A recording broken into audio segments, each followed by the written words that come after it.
writer, podcaster, artist, or indie creator of any kind, you'll know what a struggle it can be to find creative services at an affordable price. And that's where Gig comes in. The global indie group has everything you need under one roof. You can connect with publishers, writers, editors, artists, videographers, musicians, composers, voiceover artists, podcasters, and more. Hi, I'm Lori Calcaterra, and I'm on Gig. Hi, this is Ben from Comic Book Squares, and we're on Gig. This is George Medina, and I'm on Gig. Hi, I'm Morgan, and I'm on Gig. I'm Lauren. And I'm Matt, and we're Hops Geek News, a geek-centric, beer-loving pop culture podcast. We're on Gig. Cheers. Hi, I'm Letzi, and I'm on Gig. Hi, I'm Witty, and I'm on Gig. We're on Gig. Head to globalindiegroup.com now and check it out.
Welcome to another episode of Indie Comics Relay. I'm your host, Keith Gleason, creator of the Mighty Mascots and promoter for the Plastic City Comic Con.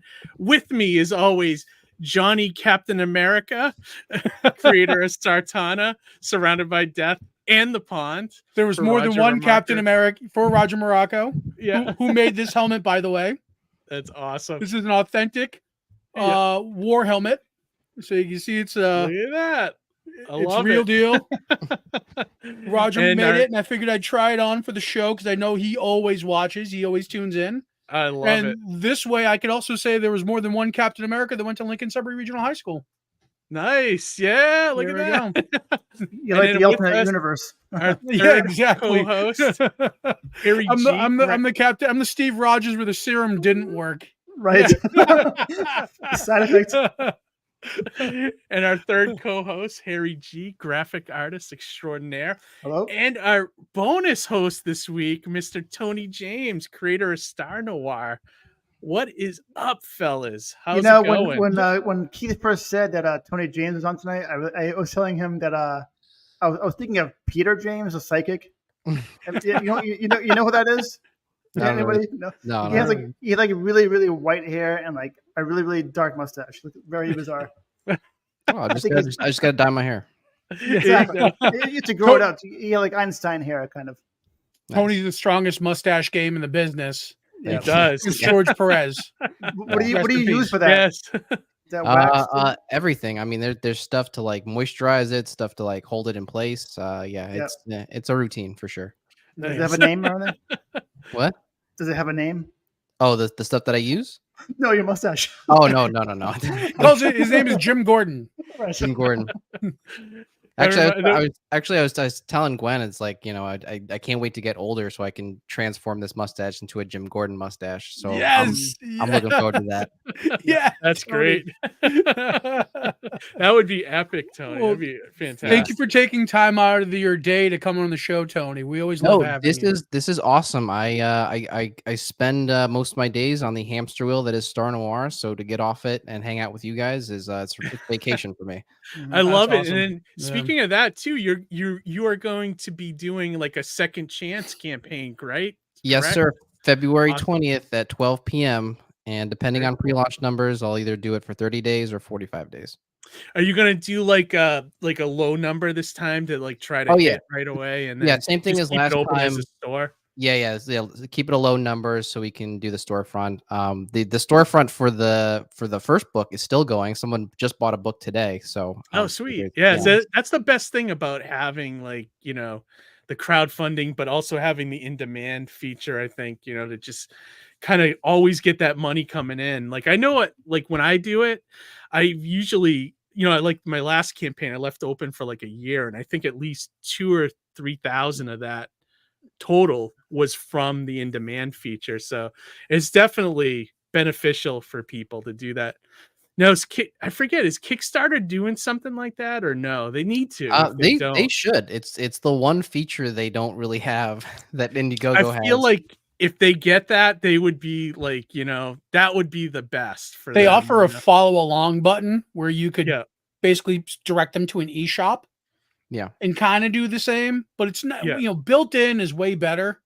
It is. You know what I mean? Where like the thing I like about Indiegogo is it looks like you still have an active campaign, even though it's just in demand. It just looks like it's there and it's live. It's clickable. You go to it, shows up in the search part of the Comics Explore option, but yeah, I don't know what I'm gonna do for like, me and Johnny talked about like what we got going on this year. I don't know if I'm gonna I might try Kickstarter again. I don't know. We'll see. I don't know. Yeah, get back on the horse. Get back on the train. Try it out. It's been quite a few years, so I may try it again. I may also look at some of those other ones like was it Crowdfunder, and then there's Zoop, and there's that new one now to Fund My Comics or something. So I may check out all of those, just see where I think it makes sense to try, for this next campaign. I'm going to set up in the parking lot of a Market Basket with the back trunk of my hood open and just going to sell comics that way. There you go. With that helmet though. Yeah, with this helmet on. If you wear that helmet, dude, I think, And now you should also mention what you meant by being the second Captain America from your school here. Captain America happened to go to my high school. He was in my graduating class. Johnny knows Chris Evans, which is freaking awesome. Just a fun fact. It helps me. It helps me with pickup lines with girls when I ask them with sincerity, which Avenger do I know? And it works like a charm. That's awesome, dude. Didn't you also have like I think because I remember like you took a picture with him like a couple of years ago, and didn't you have like crazy girls like messaging you to try to get a hold of Chris Evans? Like, yeah. I had my reunion photos leaked to the public. Unfortunately, because that wasn't supposed to happen. I hope that he's in good spirits about it. But then after that, I had like crazy people after me with my Twitter inbox full of just people asking. Oh my God, that's nuts. For information. Just shows you the power. I rarely see him. There's other people who see him more frequently than I do. They're smart about keeping that stuff hidden. I was just like, hey, look, you know what I mean? Is it family owned or some kind of like a health? In Groton, Mass? Remember that? Across from like Deluxe, there's a little plaza, and there's like a healthcare and spas and whatever there. And I think I heard a rumor that his family owns that little plaza. Oh, Chris Evans' family owns that? Yeah, right. Yeah. Oh, wow. That's what I heard. I don't know. He's got family in the area, so I wouldn't be surprised. I couldn't confirm nor deny that information for you, Harry. Yep, I'll stake it out. Yeah. So we got like something like, kind of hello, special. TMZ. I have the plaza. Yeah, right. I know where he's at. Amy saying TMZ. There you go. So we got something kind of fun planned tonight that I think will be beneficial for like creators and our guest, of course, which we're going to critique like a upcoming Kickstarter. Our guest, Javen Morris, tonight it's his first Kickstarter ever, so he's like, well, we want to definitely learn about him a little bit first before, as a creator, before we take a look at the campaign and stuff. But those first Kickstarters are so nerve-wracking. It's like so nerve-wracking. Oh, before I launched Surrounded by Death, like I was like, I told you, Keith, like I was in like massive panic attack mode because just like it was just so. It's like you're putting yourself out there and you don't know what to expect. And you know what I mean? You're like, are people going to support me? Are people going to like this? Like there's a lot on the line if you're that type of person where, you have a lot of emotional investment. Yeah, for sure. My first 2 Kickstarters actually failed. So Did they really, Tony? I had to pick myself up from those from that. So now were those for Star Noir or was it for other projects? No, it was for this cyberpunk comic called Reloader, which I'm actually bringing back this year. That's a separate story. But yeah, it was the Kickstarters themselves, they were a little half baked. The story was not half baked. We had a really good team on it. But just I was just kind of being too casual with the Kickstarter, not really understanding how to run one.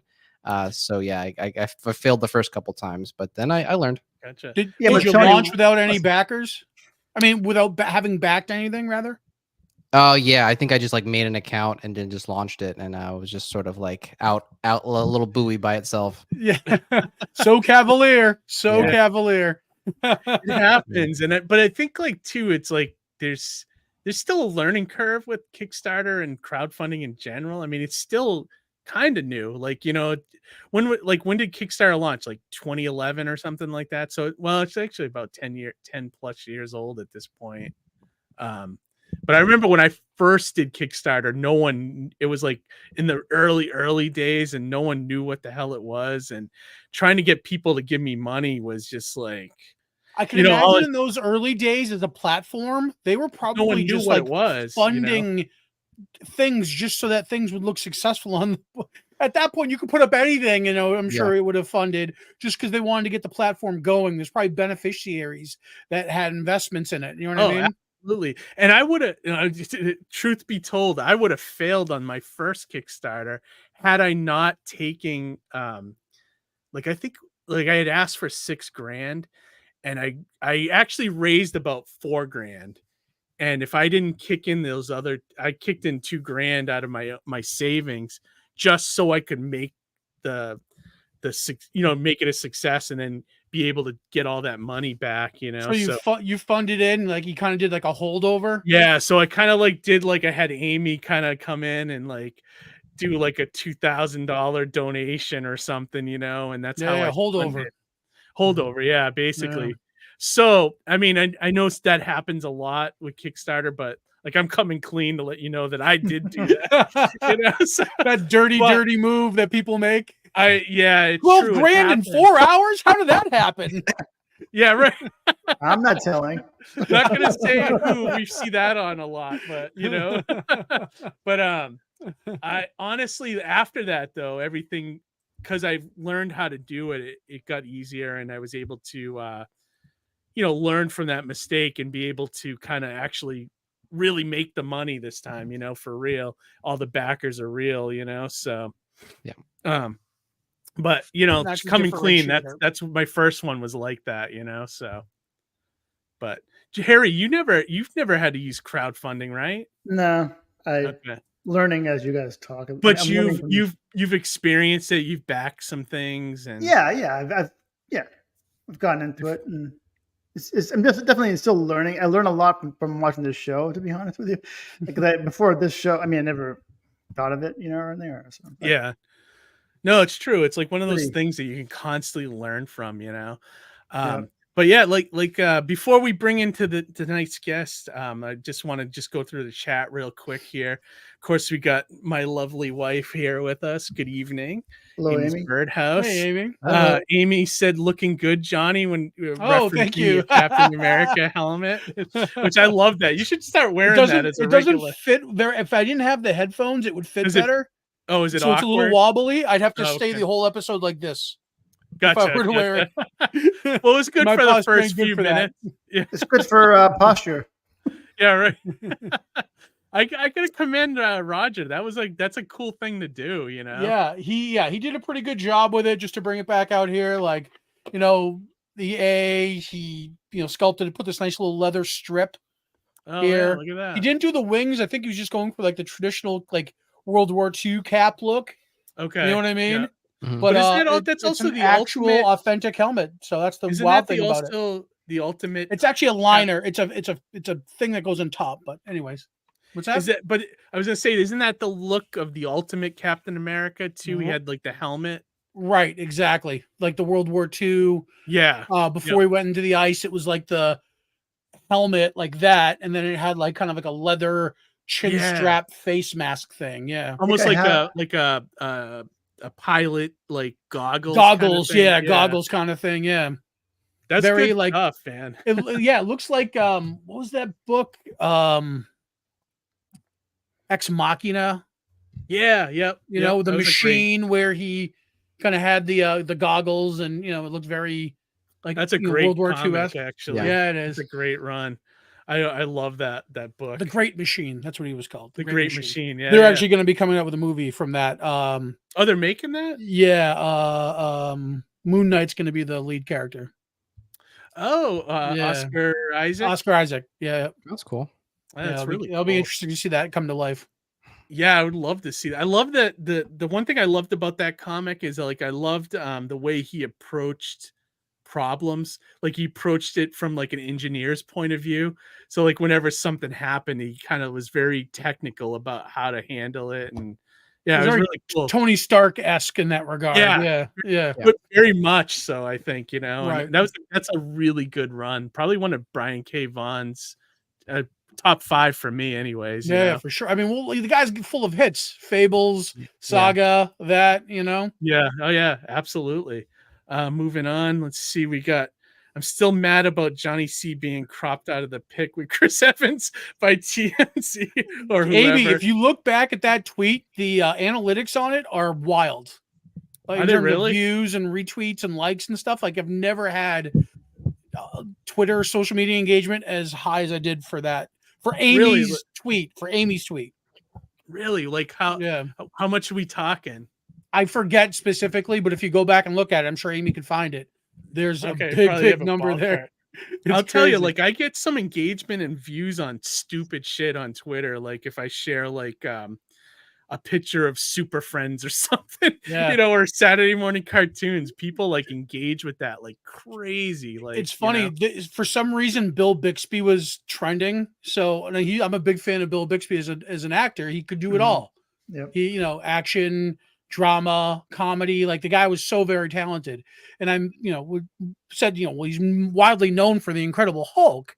Yeah, but he's really good in a TV show called The Courtship of Eddie's Father. Oh yeah, which was a half-hour sitcom based on a movie of prior year. And that tweet, like everybody jumped on that tweet. There's people, and that the key thing is just to reply to people. Make sure you keep up with the engagement. You know. Yeah. Oh yeah, absolutely. It's so funny. I just got done watching, randomly watched the pilot episode of The Incredible Hulk recently because I found a site that streams, you know, old TV shows and everything. So I had to I'll click on it. Oh, they have the Hulk. So I watched it. He did some pretty good acting in that first episode. That pilot's great. It's really like good. A great like pilot movie, you know. Yeah, I think I've already talked about this before, and we'll put a pin in on it after this. But there's one shot in the pilot of the Incredible Hulk TV series where it's not Lou Ferrigno, it's Richard Kiel, who was Jaws from James Bond. Yeah, and the reason why they didn't stick with Richard Kiel is because some executive's kid was on set and looked at him and goes, he's not strong and built like the Hulk. He was big. Richard Kiel's a big guy, but he wasn't ripped. Gotcha. And because of that, they went out and got a bodybuilder, and that's where they got Lou Ferrigno. To be the Incredible Hulk that we know. That's true, because Richard Kiel's a big guy, but he's not big guy. But he's not like owned or and to add to that, I think Schwarzenegger got Ferrigno that job because he was asked first, to be honest. And he said he asked whoever, the producers or whatever, is there any talking or dialogue in this show? It's like, no, you just growl the whole time or pretend you're growling. It's like, oh, forget it then. And the guy, I didn't know that, but that's interesting. Yeah, and the producer or whoever, like find me 5 other people that you think would be good for the role. And he picked Ferrigno as one of them. I forget. That's awesome. Yeah, that's true, because like he didn't even want to play the Terminator because he had like such not a lot of lines, and he wanted to be like the Michael Biehn character. But like someone convinced him that the Terminator was actually the cool character of the movie, and they were right, you know. rest is history there. But yeah, true. So, but moving on to the comments here, we got a new Matthew Creek with us tonight. Hey, Matt. Thanks for joining us. Checking us out, Matt. Oh, nice, look, Diana's here. Diana. Hey, Diana. Hello. I think is how you say it, from Hero Shack. Good to see you. Amy said, I am proud to be a Kickstarter supporter. Benjamin Soto is with us tonight. Hey, Benjamin Soto. Hey, what's going on, bud? Good to see you. And let me see. Everyone's saying hi to each other in the chat. Let me see. My wife introduced me to my favorite Martian. That's another. That's an old school. Yeah. Awesome. Yeah. So that's it for the comments right now. But anyone out there tonight who's done a Kickstarter or a crowdfunding of some sort, stick around because we'd love to hear your feedback. We're going to take a look at tonight's guest campaign and give him feedback on what he can improve on, what's working, what's not working. We're all going to do it in a nice manner. I told him backstage we're not going to have him log off tonight and go cry in the corner, So everything tonight will be nice and constructive, which will be great. Yeah, absolutely. No negative stuff. No, you know what I mean? Just if you have something that you think you should fix, there's a nice way to say it, I guess. But there's but that you don't have to be. You don't have to make a suggestion. Doesn't have to be negative. You know what I mean? So yeah, we're not out to tear anybody down. We want to build them up. Awesome. Exactly. Yeah, a couple more comments. Yeah, exactly. A couple more comments coming in, and then we'll bring in tonight's guest. We got Matthew saying, writing the script for a Kolchak the Night Stalker X-Files inspired comic. I'd read that. That sounds awesome. Yeah. That's Give me awesome, more of that. Hopefully we don't distract you too much from your writing, Diane said Athol Comic Book Fest is coming up in October. We'll be reaching out to you guys soon. Awesome, Diana. Yeah, I love that show, and I want to come back. Yeah, I'd love to come back as long as it doesn't coincide with New York. I will be there if you guys want me. Yeah, that's awesome. I'd love to have you. I actually just paid for the New York table today. Oh, are you going back to New York? Yep, awesome. Yep. Me and George again. We're working on a second booth, so we might have some more space. Sweet. Awesome, dude. Did a GoFundMe for my video tabletop game convention. Got $20 out of my $1,000 goal. Oh no, man, that's not good. He said that was also a few years ago. GoFundMe might have been the wrong platform for that too, possibly. Hey, look at this, Johnny. Yes, we do, and it won't conflict. Yes, count me in. If you want me there, count me in. Year. Awesome. That is so good. Awesome. That is such a fun show. Thank you. I love that show. I was so bummed to have missed it this last year. One of those awesome little one-day library con shows, but it's really well done, and everybody there is great. So I missed my princesses. There's lots of princesses roaming around that show, and I love me some princesses. Yeah, exactly. And Johnny Silence, Amy knows. All right, so without further ado, let's bring in tonight's guest. His name is Javen Morris. What's up, Javen? Oh, hey, how are you guys? Good, man. Sorry to make you wait behind backstage for a little longer than normal tonight. We're very long-winded. We're good. Yeah, sometimes we have diarrhea of the mouth, so that's okay. It kind of goes on a little longer than it should. But yeah, we're looking forward to talking to you. And whenever we have a new guest on, we always love to find out how you got into this into comic book making. Mm-hmm. Was there like a comic book or a movie or TV show when you were growing up that kind of inspired you and put you on this path to becoming a creator that you can point to? That's a really good question for sure. So I don't know it's hard to say what got me initially, but I remember growing up, I drew all the time, right? I watched cartoons. I mean, we'd play Yu-Gi-Oh! and let's see, I remember watching Static Shock. It was probably great show. Hero that I could actually follow the story, about that age. So I was kind of into the stories and the art style that I was seeing. But it wasn't until I saw, just before that, I assumed that comics were all like a dying media, and I guess in some degrees it kind of is, but I'd see like the super old stuff, and they made like Daredevil and Spider-Man, which I appreciate now, but I was like, oh, it's so boring. Like no one reads that stuff anymore, you know? And so I was like, I have to find something else to do with art and stories. And it wasn't until I saw a comic book cover done by Michael Turner for Submariner. It was in my middle school art class one day, and I saw that and I was like, wow, this is so cool. It was like the coolest thing I'd ever seen. And I was like, what is this? And then I, figured out it was a comic book cover. I was like, okay, like stuff has definitely changed. And so I got into comics, did some research, and I was like, okay, like, things that, I mean, there's different eras in comics, but that's what kind of hooked me, that like you could do whatever you wanted with comics. Like it didn't have to be this old style and these old kind of stories. Like you could do anything. And so from there, I was like, okay, comics is what I want to do. And I mean, that was when I was a teenager, but I knew I wanted to be an artist for work. And so I got some people give me advice to go to school for a concept artist, because that's where the money was, right? Because they're like, comics is really hard to make the money. It's super competitive. So it's like, okay, well, I'll do this other thing, and then I'll come back to comics when I can. Mm-hmm. And so I did that for a bit. It really just didn't pan out. And I didn't look forward to it. I was like, okay, like I need to go back to like my roots. Like if I'm going to be working like 14 hours a day on just going, then it needs to be something I wouldn't mind doing it for. And so something you have passion for, right? Yeah, exactly. Where it's like something I'm willing to do that, and that's okay. And so yeah, I'm like, well, that has to be comics. Gotcha. Let me take a step back. So when you mentioned concept art, like, mm-hmm. were you trying to work for like a Hollywood type of thing, like production like that, like storyboarding and like? Sort of, yeah. It was kind of like whatever I could get, I was willing to do. Okay. But I was going into the direction as a production artist, And the big thing there that people want to do is like design the characters. Yeah. And so that's what I was trying to do. It's like, well, I want to be a character designer.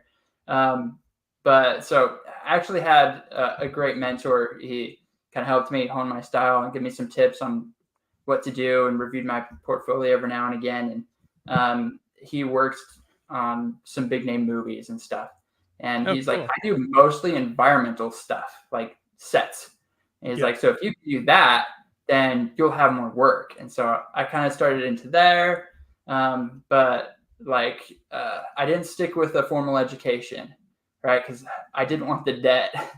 And so the options were more limited. Yeah, I couldn't like apply to a studio or anything. So I was like some smaller places, or just trying to do things like entrepreneurially, try to come up with projects and things like that would work. And it was like, I was just spending so much effort, and it wasn't even what I wanted to do, right? So, but that's kind of what I was looking at getting into. But I learned a lot of things. Like I learned digital art techniques. I can paint in Photoshop, things like that. I can photo bash all right, So things that like I can transfer into making comics, and they're even better and a little bit more fast, so. Well, I always find too, like, because like I have a little bit of art background too, because I always wanted to be a cartoonist, but I kind of fallen more into comic book writing. But like, I always found traditional art to be kind of a bore to learn. But and I didn't see it until years later how much it does help you. Like even with comic stuff, it's like, like learning perspective and like 3D design and things like that. Like it's stuff that you don't think of at the time you're doing it until later when you look back and you're like, oh yeah, this kind of helps me now, Yeah, it's like you need the fundamentals, like it's to just boring, go right? forward. You just have to have it. Yeah, exactly. Well, speaking of go ahead, Harry. No, speaking of perspective, perspective. I was looking at some of your artwork, and you can definitely tell you have an architectural background. So I've read that's in your bio or something, but so you can definitely tell in your artwork. Way it's drawn. Yeah, thank you. The perspective and the buildings. I mean, I can't draw. I'm an artist myself, and I the one thing, I don't enjoy. My least favorite thing to draw is buildings and cars. Things that aren't alive. You know what I mean? I like living. Yeah, no, that's the stuff that, and like when he was talking about background drawing, like I can't, like to me that would be death. Like I couldn't do it. Like it just, you know what I mean? Like it would hate to do it. So, but Johnny, what were you gonna say too? I was just gonna say when you're saying the learning the fundamentals, like that's just essential, right? It's like you're either gonna do it the easy way and like just learn it like textbook, or the hard way, trial and error, living it, making those quick mistakes, launching Kickstarter campaigns prematurely, like yours truly. Yeah. Things like that, like it's one way or the other. Oh yeah.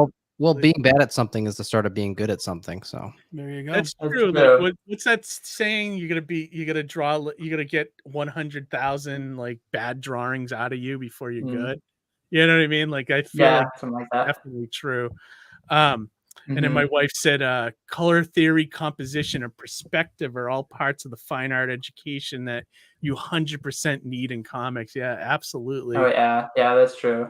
Well said. I see a lot of that. If I can piggyback off that it's what I find like fantastic about like master comic artists is usually the stuff that like you see from like the master painters. It's like they come into comics thinking like a master artist, like a fine artist. They're just gonna do it 100% all out, and they're not gonna try to just take the shortcuts to get it down. That's what I like to see, and that's what I think makes the medium. Like it's art plus story, and that's what I love about it. Oh yeah, absolutely. Do you have a favorite comic artist that you were inspired by? I have several. It's hard to say one. Give me your top three, I guess. Okay, yeah. So in the top, I'd say Mark Silvestri was one of the earlier ones. I mean, pretty popular. But then I have actually several. Mark Schultz. Oh yeah, he did Xenozoic back then. Yeah. I love his stuff, his style, his ink work. That like really kind of helped me hone like what kind of style I wanted to do. So yeah, his work is very influential on kind of how I think. Other than that, I just go back to old artists, or Bernie Wrightson. I guess he's not super old. Yeah, Bernie's great. Definitely his stuff. You look at it and you're like, oh, I can never do that. But it's like, well, I'll try. Yeah. I love Bernie Wrightson stuff. I agree with you. It's like those old, I can look at those creepy covers he did for days. Like those things are beautiful. Like, gothic, they're amazing. Beautiful gothic work. Yeah.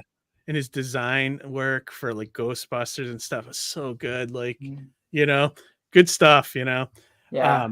But yeah, no, I agree. Like getting those fundamentals is like part of like your journey, So now, this comic that you're going to be kickstarting, is this your first comic you've ever made? It's hard to say. It's the first one I'm like serious about, I guess. Serious. Oh, okay. So you've made others.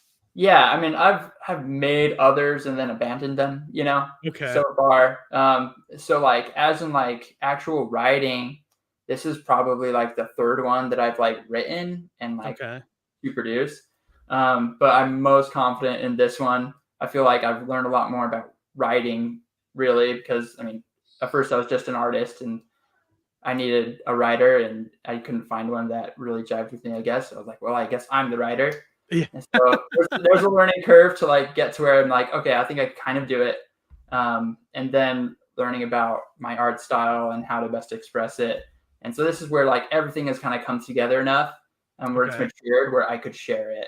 So yeah, this will be the first one that I'm like trying to get out on the market. Awesome. Johnny, have you only worked on your own stuff, or have you worked on other people's projects before in the past? I have worked on a couple other people's projects. None of them got like finished and published. But so I did have some experience with like other people's stories and art direction to like fit their style and their vision. So that kind of helped me because I knew what kind of process I needed to go through in my head to make sure it matched what I was trying to do. It wasn't just a generic thing. So yeah, I was able to work with some people for that. Do you feel like those jobs helped you sharpen your skills to lead you to doing your own work and doing it more masterfully?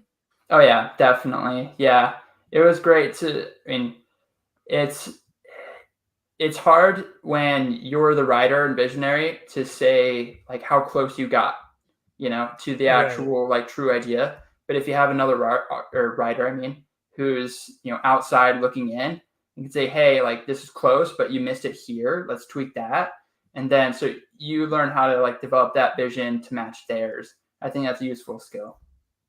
Yeah, definitely. And also the good thing about being the writer, you can also like kind of change things that aren't working like on the fly, you know, like that's one of the skills I often do with lettering, like, because I letter most of my own stuff and I letter other people's books. But sometimes if I get the artwork back from an artist and it's not quite what I want, I could kind of save it sometimes with just changing the dialogue on the fly. George Lucasing it, in other words, you know. So, but like, you know, it's one of those things that just helps in the whole grand scheme of comic making, you know. But yeah, no, that's really cool. So that's cool I'm glad we're getting to witness your first comic coming to life. This is super cool. Yeah, it's really cool. No, I'm glad you reached out, because we've never quite done a show like this where we take a look at someone's crowdfunding and kind of like give our feedback. You know, like sometimes we'll mention certain things to creators and when they're on and stuff, but we've never like taken a look at one from ground up and just offer like feedback and stuff. One thing that Johnny had mentioned too at the top of the show, like when we were talking about our failed pasts and things like that, like one thing he mentioned, how active are you with like the crowdfunding community? Do you back a lot of projects? Do you share people's projects, things like that? I kind of just jumped into it. I know about Kickstarter and Indiegogo and things, but I hadn't like really tried it. And so I was like, okay, I need to get serious about this. So I've backed several, and so about half of them actually made it and half that didn't. I wanted to see just like what the process was like for like if I was going to ask people to do it. Like you could see it from the backer's perspective, right? Yeah. So like, okay, like what do I look for when I'm looking for a project, and like what kind of creators do I appreciate? Like what kind of interactions? And so and it was cool just to be able to like really look at it and like try to put my money where my mouth is. You know, if I'm gonna ask people to donate, like I need to find some other people's projects that I believe in enough to donate to them. And so I've been able to meet actually a couple people, you know, message over social media and stuff, and it's been cool to like see projects that are kind of similar to mine that are working, and these other creators that are doing cool stuff too. Yeah, absolutely. Johnny, did you have any like thoughts on that part of it? Like, because you back a ton of campaigns, like this show kind of helps to that a little bit. It's like, you know, we see so many awesome people come on that have such really cool projects. It's like I'm like, I gotta be good this month, can't spend extra money, but then somebody comes on with like a dope book like Star Noir. You kind of have to, you know what I mean? But absolutely. What my rule of thumb, and like I didn't launch my own campaign until I was already a super backer. So I had already like backed in excess of, I think, of 150 other campaigns. And I think I just passed 200 at this point. The other thing is you don't have to be like a full-fledged backer to get the number. Like you can pledge $1 to somebody. You could pledge $5 to somebody. You could just do only digital. So that way you're kind of, and that's why I always advocate, do digital if you're a creator, because you can always read the content, and you're also making it easier on the creator in terms of fulfillment. Yeah, you know, so, but the more you back in advance, the bigger that number is. I feel like somewhere in the algorithm, it feeds back a little bit. You know what I mean? So that's kind of what you want to, you don't want to go in there. I've seen a lot of people cavalier, you know, Tony excluded it with his story earlier, where they just kind of go in at ground zero without having backed anything. And, you know, they don't see that reverberation, and they're wondering why their campaign doesn't succeed. You know, there's two weed smoking zombie guys I can point to if you want to get an example. But can't imagine who that might be. But exactly. So in terms of like backing, you should start thinking about it as being part of like the indie community. Is that like a good way to say it? Like, not that you really have like you don't have to plug really yourself into that... the community. You just kind of have to look for projects that speak to you. And even if you don't have the money to back a full amount, back a little bit, and that puts you it gives a little bit, right? Gives you the number, gives you a connection. When you go to, launch your campaign, you can say like, hey, don't expect, anything in terms of a back, but if you want to check me out, I've just launched my first campaign. And there's a little bit of mileage there. You know what I mean? Mm-hmm. Yeah. So you don't have to worry about plugging yourself into a comic community. You just really have to kind of advocate and look around and put a little bit of backing elsewhere. And karma kind of reverberates around in some weird way. Right. So you shouldn't like look at it as like, hey, I back you, you better back me. You should just look at it as like, get all the stuff you like, look around, see stuff that you like, and then kind of either if you have the money to back it. If not, maybe throw them a few bucks as a tip or something like that kind of thing.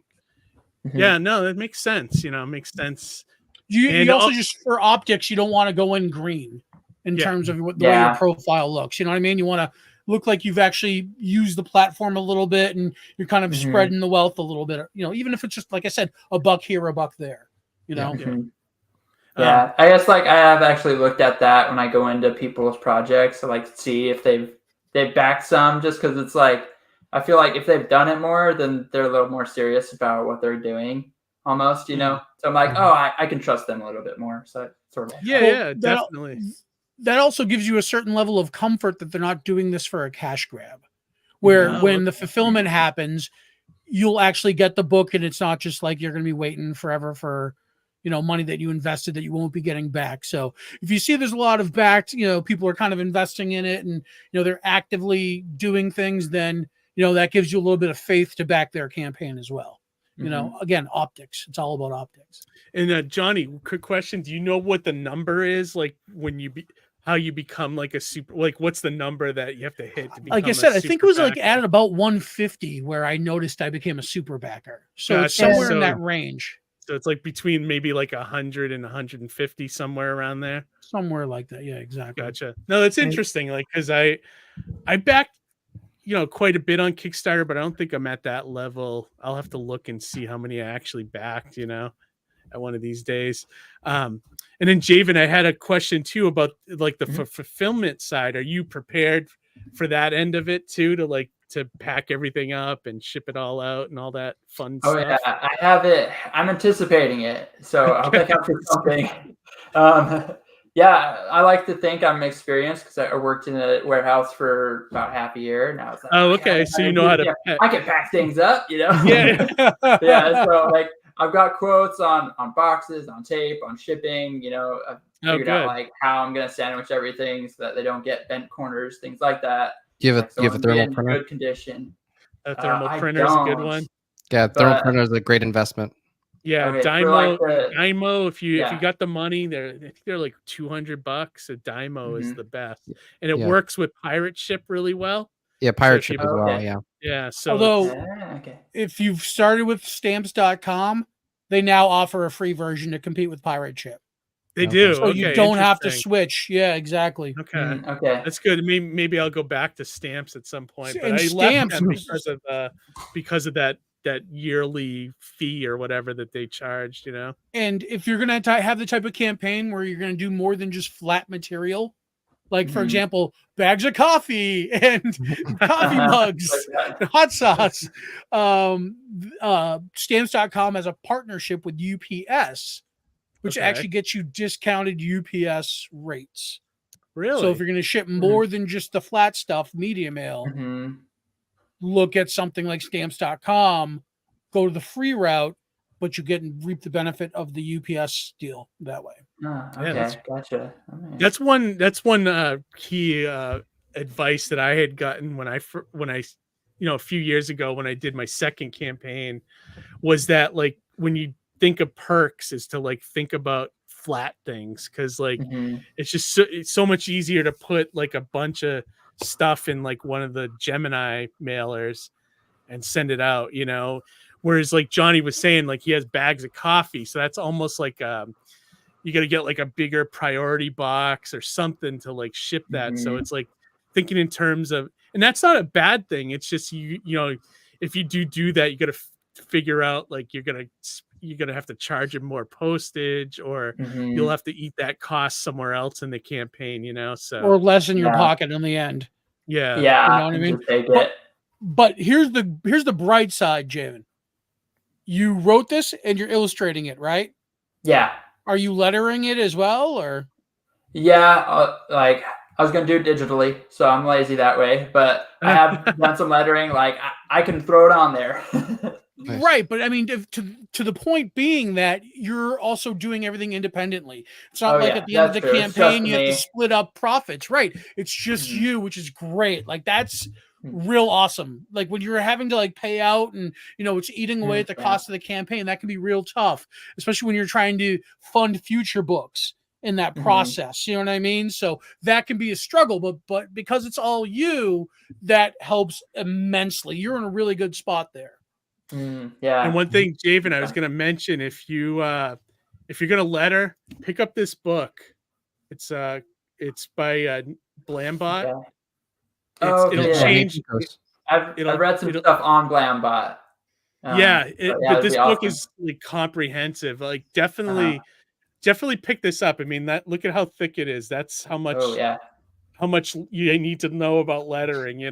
Hey, Keith, Keith, is a book like that beneficial for a writer? Because I'm always interested in learning more aspects of comics, and I know Nate's like really knowledgeable about lettering. So yeah, I think it might, in the fact that like where the scripting kind of comes in, where you can kind of like look at, like it might help you as far as like condensing like your thoughts. So like if you have like a long-winded like paragraph, you can be like, okay, like maybe think about this differently because of the space and things like that. Like when you write, Tony, do you do thumbnails for the artists, or do you just kind of describe the panels? I describe the panels. I try to be very simple, and then I read in an Alan Moore book once that he kind of stuck to like 35 words or less per panel. That's probably a good rule of thumb. Yeah, so I always try to make sure that whatever the panel is, it's less than 35 words. I honestly, like thinking about, I don't know how much you would get out of it, but I think you would get some knowledge, at least understand like how much goes into lettering, I guess. And like, well, it can't hurt, right?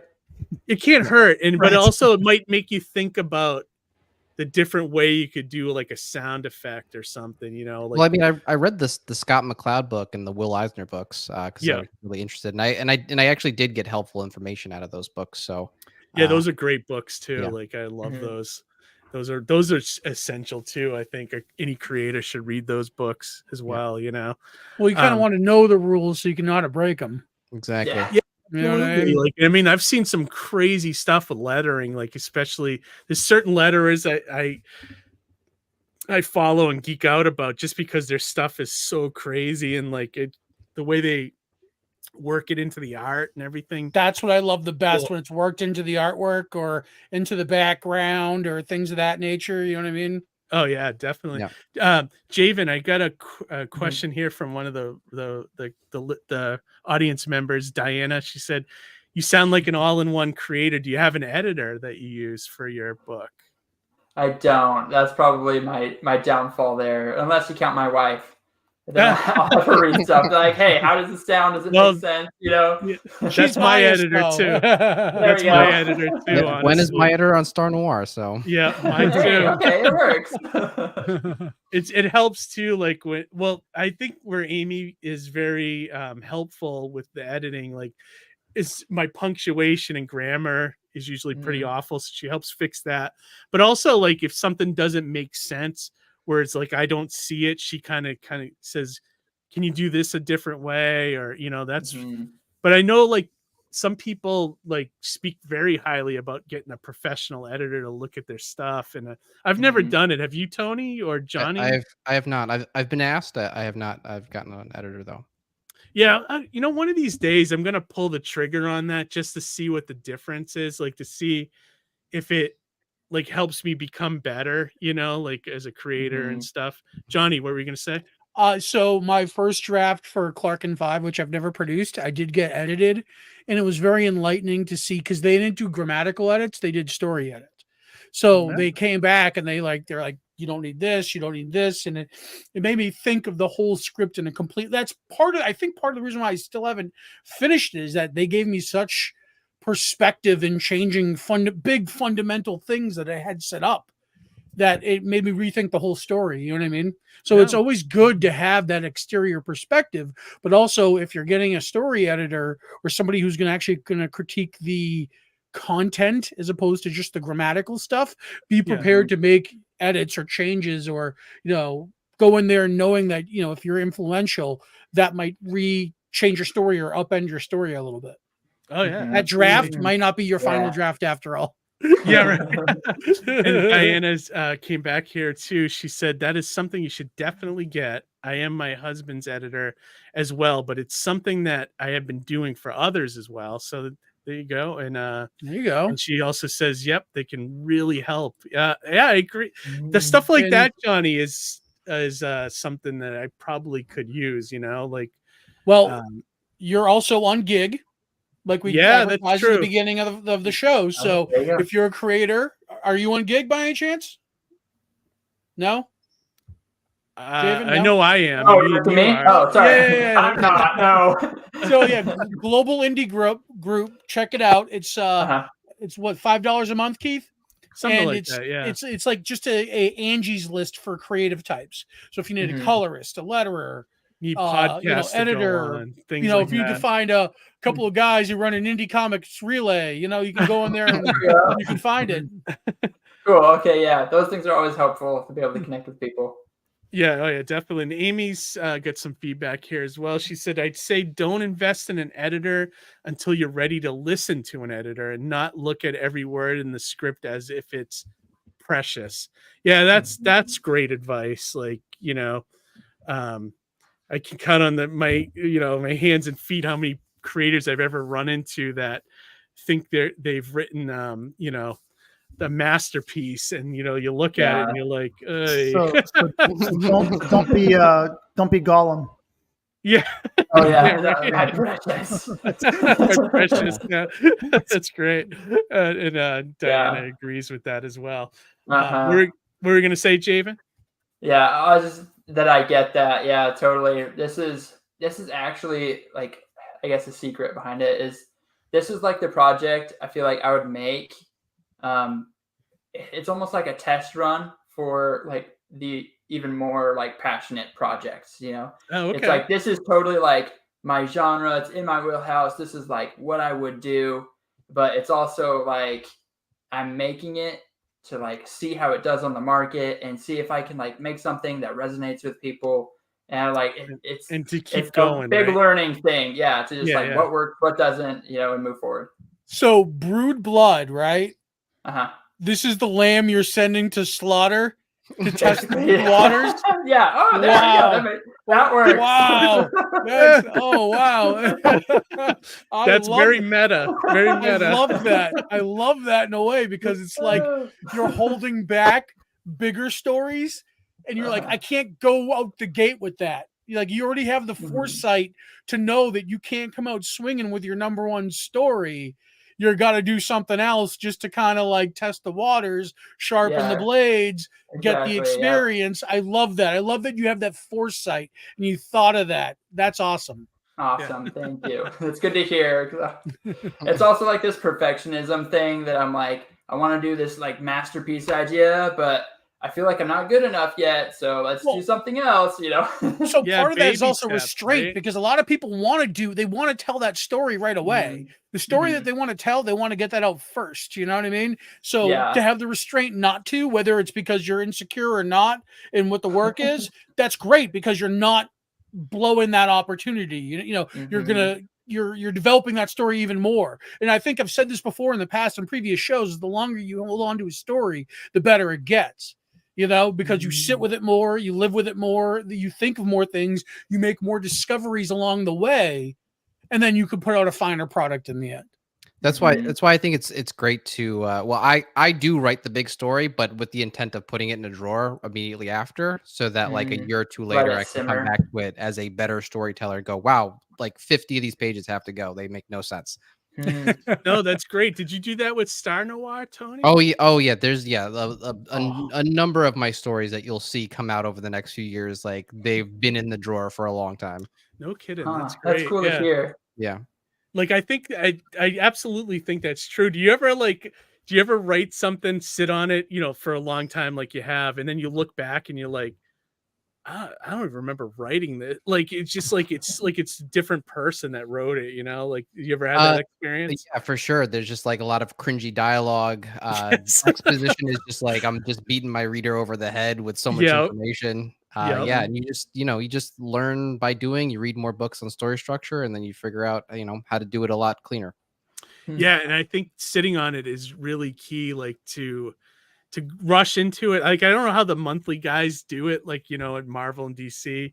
I mean, it just must be seasoned, but like I need that like time to distance to look at it with fresh eyes again, Well, I think that's the other thing too, is that if you can put a story on paper and then put it in the drawer, then come back to it and still feel that same amount of creative passion towards it, still be jazzed about that story and start working on it just like it was yesterday, even though it was like several months ago, that's the sign of a good story. You come back to it and you're like, I don't feel connected to this at all, then it wasn't meant to be. It's almost like a trial. It's like that's a litmus test of whether this was a good idea or not, Oh yeah. Yeah, I've got an idea on that as well. It's okay, cool. I just don't want to overlap anyone. Javen says this looks really cool, so she looked at your sweet. Thank you. I really appreciate that. But so with that, like letting stories sit, because Weird Blood, I actually created it, and it was almost like I could stand to throw it all away, story, and that's kind of what it started as. But I've been working the story for probably 2 years, really. Oh wow! It's had several kind of phases. It's very different to what it is like now, right? And I feel like it's matured. But what I found out earlier on is it kind of started as this like dispassionate, almost like this is just to market, But like as I developed it, like you fell more in love with it. Yeah, it's like I actually enjoyed it. I'm like, I want to go into that world. Like I want to participate with these characters. And then I started to feel that passion. And then I got to a point where like, oh darn it, like now I don't want to throw it away, So what do I do with it? that's when you have to kill your darlings. You know what I mean? That's why when you think about it, like your stories are your babies. Mm-hmm. So when you're sending the lamb out to slaughter, you're killing a baby, right? So it's like 100%. No way to avoid it then. Yeah. No, but I mean that's a good thing though. Like I said, like you're at a point where you've got this ready for a campaign. You know what I mean? Yeah. So that's great that you've teed it up. You found passionate. You've produced. I mean, anything made without passion is flavorless and shows in the work. But the fact that even that when you started, you're like, well, this wasn't, this isn't my number one, but you were able to, find it along the way. You made discoveries along the way, and look at, how far you come now. You know what I mean? Oh yeah, absolutely. Dr. Mask is with us tonight. What's up, Dr. Mask? Thanks for joining us. Hail. One question I had for you, Javen, like Kickstarter related, before we look at it, because I definitely am going to bring it up in a few minutes here so we can start taking a look at it real deep. Do you have a game plan? Like if you don't fund the campaign, are you prepared to fail? Basically is what I'm asking. Yeah, emotionally, yes. Are you bracing yourself? Right? Like, oh man, this might just flop. Well, I don't want you to fail, which is why we're all kind of trying to give you our feedback here tonight. But like that is a reality. It's all happened to us at one point or the other, And so like I just definitely, like you are prepared for that reality, right? Yeah. So I'll tell you right now, kind of what my plan B is. Like if this just like doesn't go as as well as I'd hoped, then it's changing the avenue, I guess, because I feel like the story is kind of there. Yeah. It's just like, well, maybe I need to try it as like a web comic or something. And try to build up an audience a little bit more slowly, do more social media stuff, maybe that kind of avenue. Or maybe look into if there are some really good indie publishers to try to pitch it to, which I didn't want to do because I just like, it's my darling, I guess. And I'm like, I want to have more. You want to have your full control over it. Yeah, exactly. I'm like, I want to be able to do what I want, Yeah. But yeah, and if you go with an indie publisher, changes are definitely part of that process. I mean, you won't fail, but if you do fail, at least you'll learn something. So it's not like cut and dry. It's not like cut and dry. You'll go get something out of it. Yeah, that's true. Harry's got a good point there. It's like you will learn some stuff from the process. One thing you had mentioned too. One thing so you mentioned social media. How are you with social media? Are you afraid to share links to your own stuff? Are you like I'm on Instagram. I do some on Facebook. I'm mostly on Instagram. Okay. I've done stuff on there off and on. I mean, I haven't given it as much attention as I feel like I should. And so like my following's not super large. And so like to be able to pull people to try to do a crowdfunding project, I think is a little tricky right now. Like if you just look at my numbers. So that's kind of nerve wracking, but I mean, I know sometimes it's a long game and you just got to find different ways to get in front of the right people. So that's true. Like, and like Tony and Johnny, like, how is your like social media game when it comes to like promoting? Is it like, are you afraid to share links? Are you, like what's the style that you guys use, I guess? Tony? Well, I have a lot of video editing skills. So places like TikTok and YouTube, I do really well at. And I get a lot of eyeballs on my books through that way. But yeah, that's really what it is. I hate Twitter. And Instagram is my other place. But doing videos on Instagram as well, because it's okay. You do the videos, yeah. One thing I found effective for my social media too, and you guys can take this as I like to share panels. Like I'll take a nice panel from the book, and I'll crop it, just share the panel, and it'll just be like, hey, this is what's happening in the panel, and this is part of such and such book written by me, artwork by this person. You can tag them in that, and then and then link in the bio, link in comments for Kickstarter and stuff like that. Because I find if you share the link with your initial post, it usually doesn't help you. But if you share it as a comment after, that, especially on Facebook, I think that's like a thing. Dr. Mask has some really great advice here as well. Let me bring that up. He said, been coming from someone who has no experience in crowdfunding, but I've looked into it, a lot of it. If you run into issues early, it won't hurt to end it early and regroup. That's not a bad piece of advice. I've seen people do that. Yeah. I know guys that have launched a number of successful campaigns and still had ones fail. They retooled and relaunched later. So that's something to think about, Javen.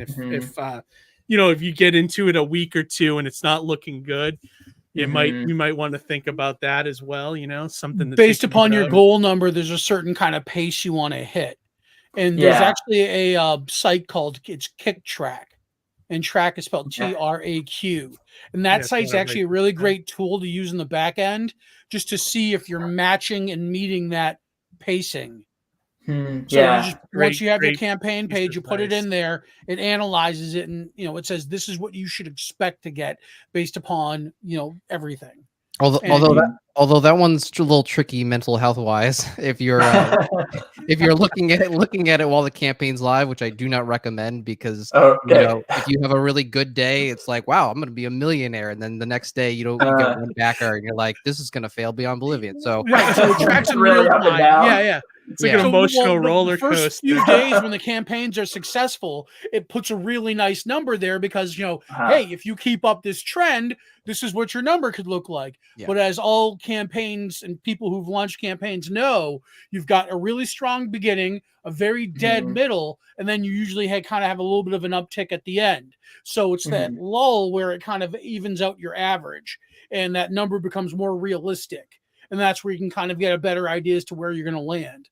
You know what I mean? It also helps you, encourages you to go, oh no, I'm in this lull. I got to do a little bit more promoting here and there to help push the campaign. Put it in, don't leave any stone unturned. It's like, when I launched my campaign, I was like posting to LinkedIn. I was posting to fucking Vero, hoping Zack Snyder would see it or something, because that's all he uses.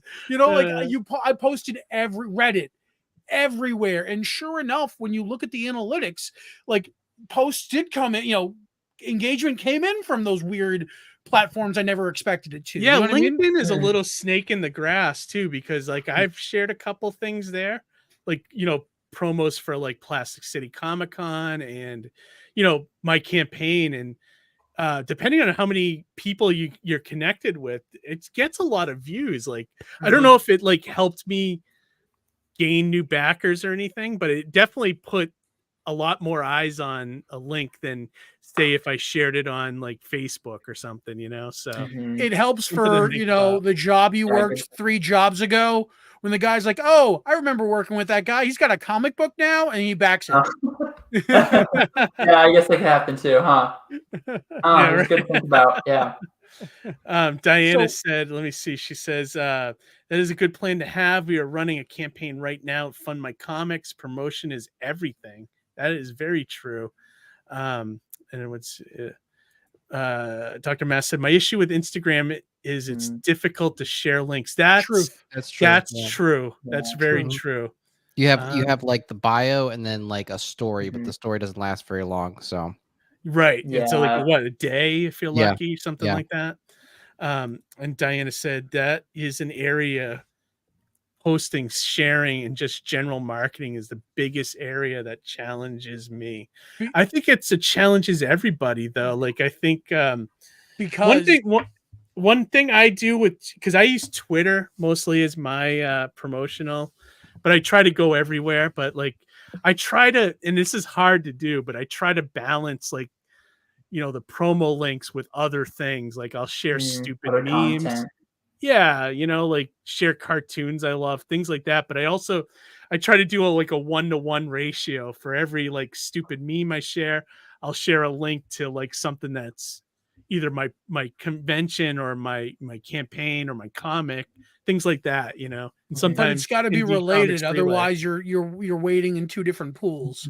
You know what I mean? Because I find that sometimes I'll engage with things that aren't comic related.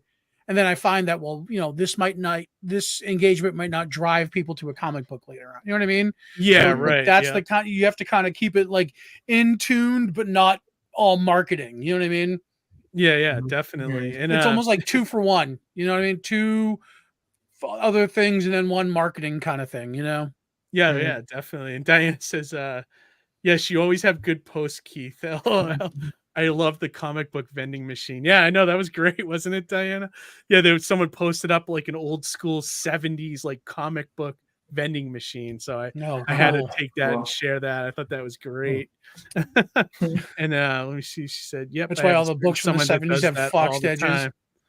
Oh, and here's her campaign. If you guys want to check it out, it's for the Great Cyclopean #7, and they're using Fund My Comics, which I have not tried that yet, so I'd like to. We'll have to maybe have them on in the future to get feedback on how that goes and how that platform worked out. Yeah, it'd be great to have them back. They're always great to talk to. So I was going to say, before we pull up Javen's campaign, or as you're doing that, Keith, do you want to give like a basic like elevator pitch to the audience of Brood Blood? Yeah, that'd be great. Just kind of give them an idea of what what the story let's see is. how your pitching game is, Javen. Yeah. Oh my word, the salesmanship. That's always gets me. Okay, yeah. So Brood Blood, I created it. So the whole thing is it's a fantasy thriller graphic novel. So it's written to read more like just a single story rather than episodic almost. So it's going to compound on each kind of volume that we put into it. But the story follows a young man named Jonas. He's a hardworking young lass. He's an heir to his family estate. And he gets a tip from an old family friend who's dying, telling him about a string of murders that has happened back in his hometown, and that someone's behind it and that he needs to go look into it. So he heads back to his hometown to look into these murders and finds several things are have changed. Right, the city is grown. He barely recognizes it. His family's mansion looks decrepit, and he decides to try to investigate these on his own.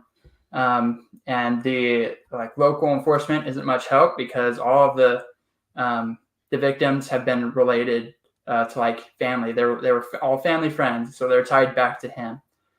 So he goes looking for this local private investigator, right?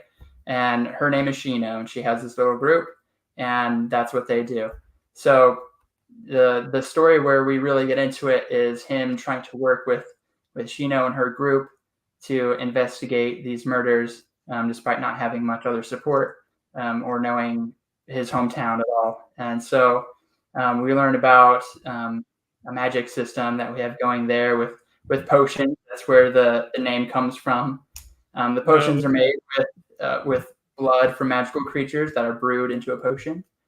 And so having someone to help cast these spells basically is almost a requirement to get around. And so we see him in this group, and they're investigating these murders and trying to find out who's behind it and what they want with his family, essentially. That's really cool. Cool. It's a little bit of a fantasy tale too. It's like fantasy thriller. Yeah, I like that.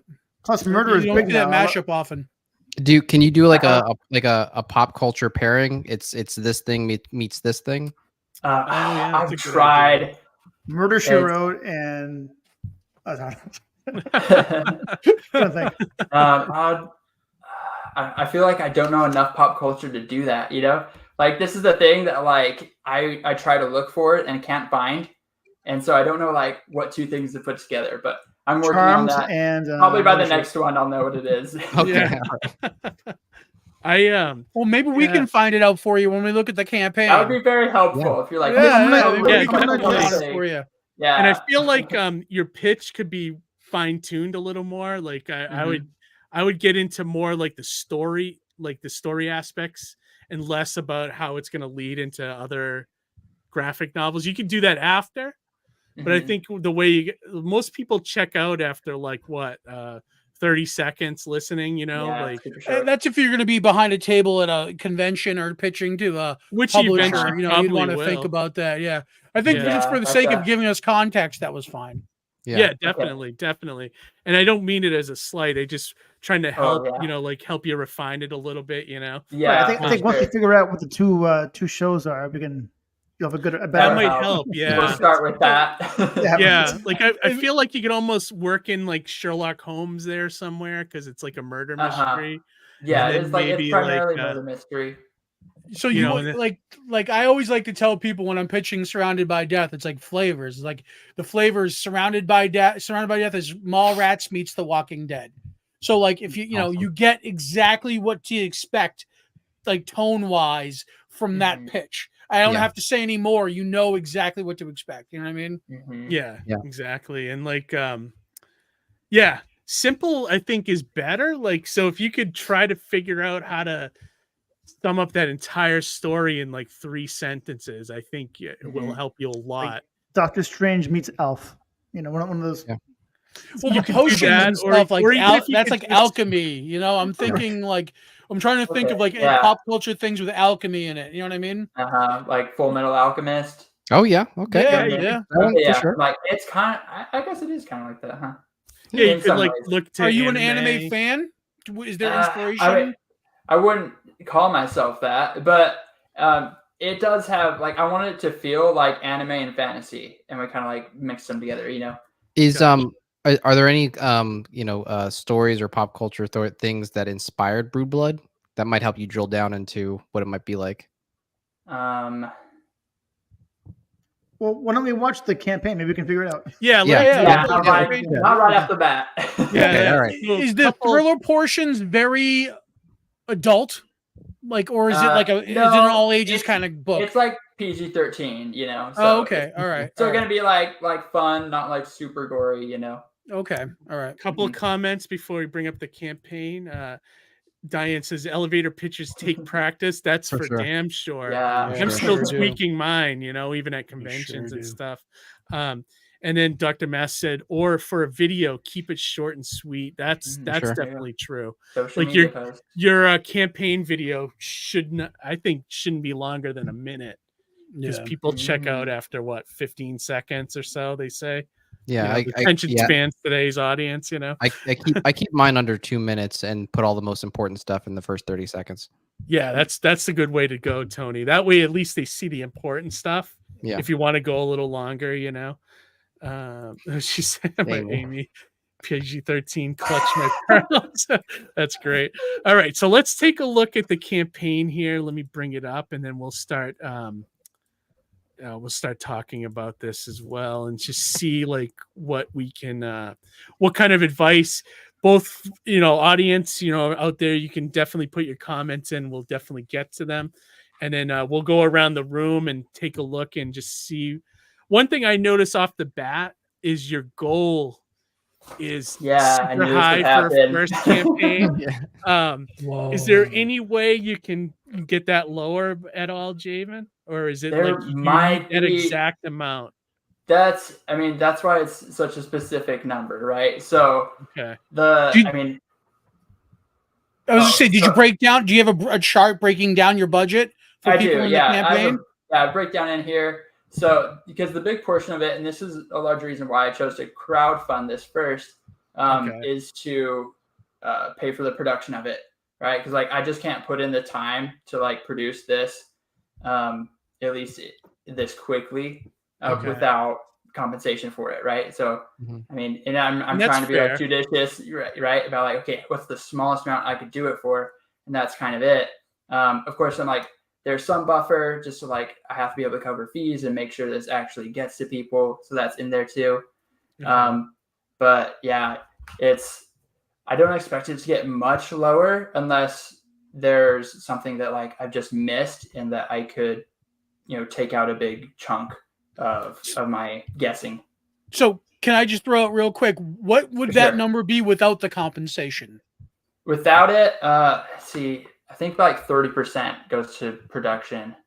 It'd still be pretty high. Is this your only job, or do you have other work? I do have other work right now.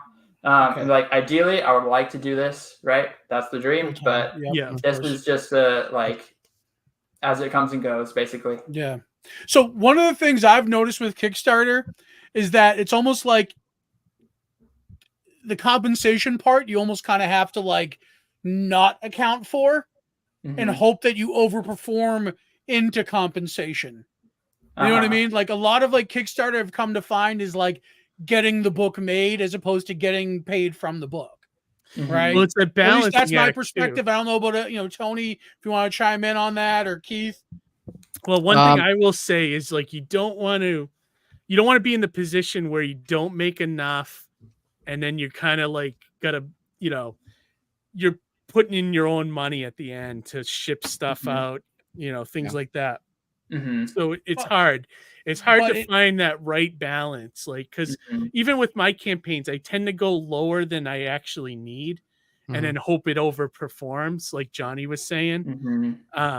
So with my Mighty Mascots, I actually need probably about $8,000 to do the issues properly, but my campaigns are usually 4 or 5, so that I always hope to overperform, But in his case, he is illustrating, writing, doing the majority of the work himself. So he doesn't have to pay that out to people. So whatever he gets, whatever say you remove compensation because it's your own work, right? Whatever he gets beyond shipping and actual logistics, printing, things of that nature, that should be the real number.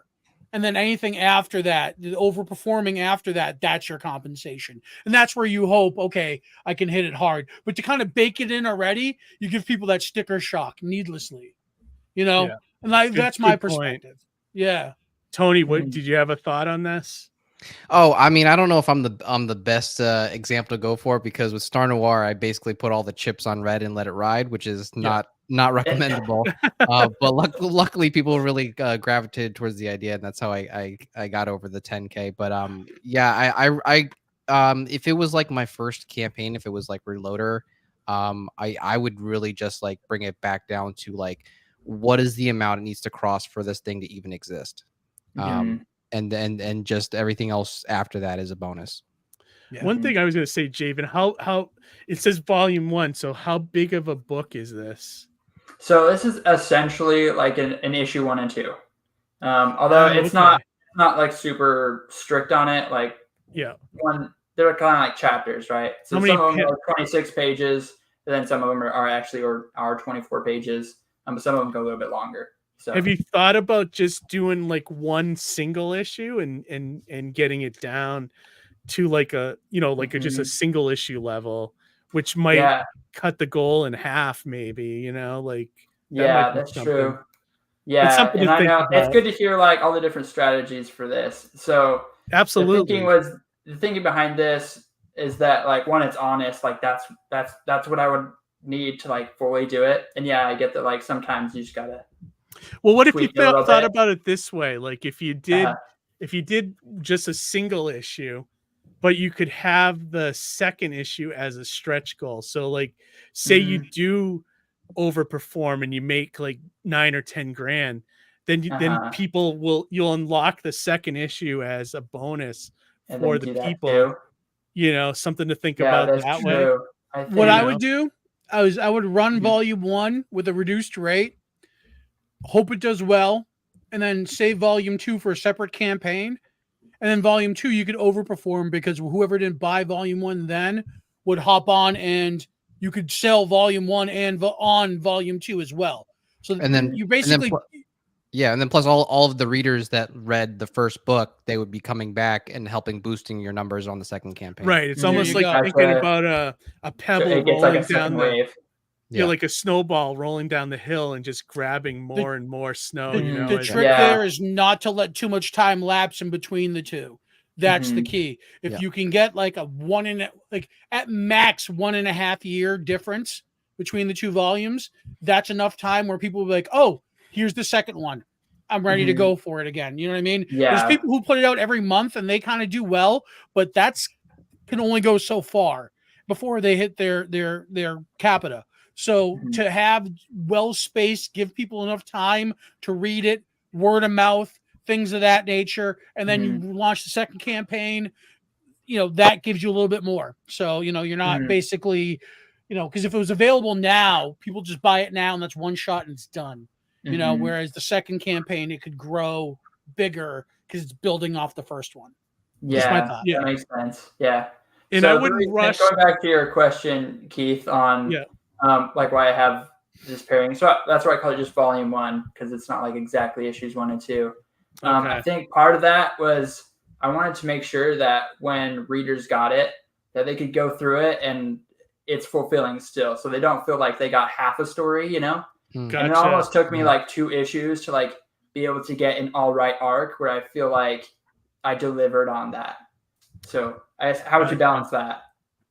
It's tough because like, I would say I would recommend checking out like, just like look at first issue of comics of writers that you like, and just see like how much heavy lifting is done in the first issue of anything, like, and just how they give you enough info that what's going on, but they also going to leave you with that little cliffhanger, that little sting at the very end of the issue to make you want to come back for more.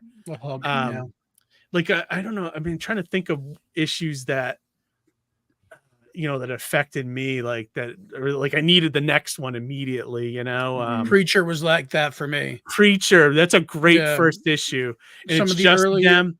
If you think about it too, it's just the 3 of them sitting in that diner talking about different aspects of what's going on, but it sets up every little thing that you need to know about the series, and then it kind of sets you off on that journey right at the end of it, which is perfect. I agree with you, Johnny. I think that's a great first issue to study.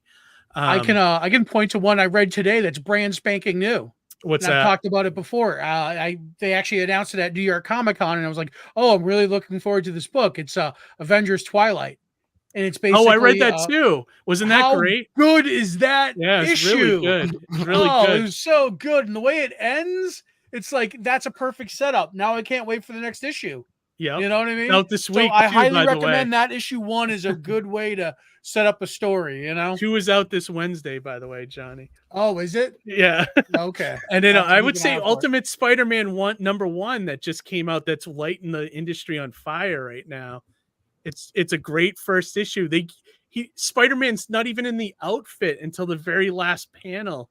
But did Jonathan Hickman set up everything so well in that story and it's so compelling up until so if you study any of that stuff, I highly recommend it.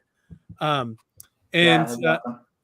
yeah, that's what I would think about Javen as far as like trying to nail it all in one. You got to try to find that all the aspects of the story that you think are important, and then leave it off to a point where it's like maybe I don't know, maybe the first issue ends on a cliffhanger where the authorities show up and try to accuse them of those murders that you were talking about, or something like that, where like it just compels you to want to read the next one. You know what I mean? Like I think. How long's the video?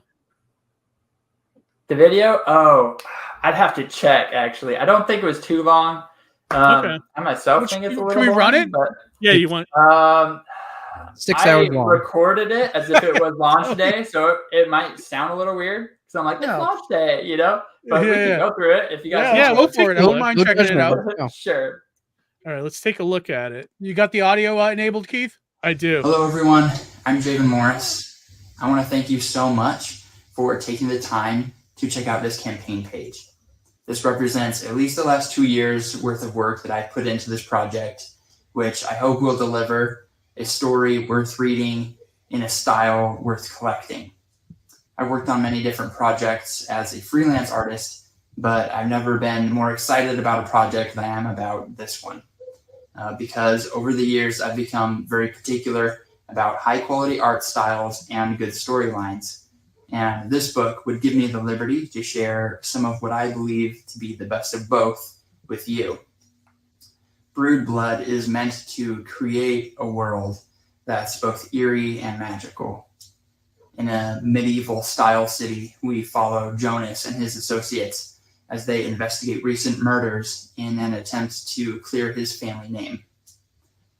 Now, as of today, I've completed the cover image and select pages to give you an idea of how the world would be rendered out on the page. And I've used some pen and ink drawing techniques that are commonly lost among modern artists today. But no matter how ready I think this project is, we won't be able to finish producing it if we don't reach our funding goal. So please look over this campaign page and consider joining us by making a pledge today. Below, you'll find an outline of the project, rewards, and business plan so that you can see how we would proceed if we do reach that goal. And I do hope that you'll become part of it. Awesome. Cool. So not bad, Javen. One thing I would recommend doing if you have time to edit, I would, as you're talking, I would show images of the campaign. Overlay. Yeah. Like going over your voiceover, just keep showing pages, whatever you can, enough to not give away everything, but maybe do it like panel by panel, things like that. Let people see the artwork. I'd even play up the fact that your artwork it kind of looks like, what's that technique called? Like linograph, isn't it? Like where it's like linograph, you can kind of say like you're seeing this comic like out of ancient text or something, something like that, I was wildly distracted by the broadsword in the background. Yes, I saw 2 swords actually. I know. I was like, there's a sword in the background. Holy shit! Yeah, they're still here. Where are they? There they are. Look at that. I was like, oh my god, there's a sword. That's super casual, hanging out like a sword hanging out as if it was an umbrella. Yeah. Pretty much. It's in a The other like thing a is golf- I got your comparison for you. You ready? Okay, yeah. Dungeons and Dragons meets True Detective. Oh my god. Beautiful, Johnny. I like I'll take that. one of those. True Detective. There you go, Javen. That's a There you great go. description, you know. Yeah, put that as your your comparison thing or whatever. You know what I mean?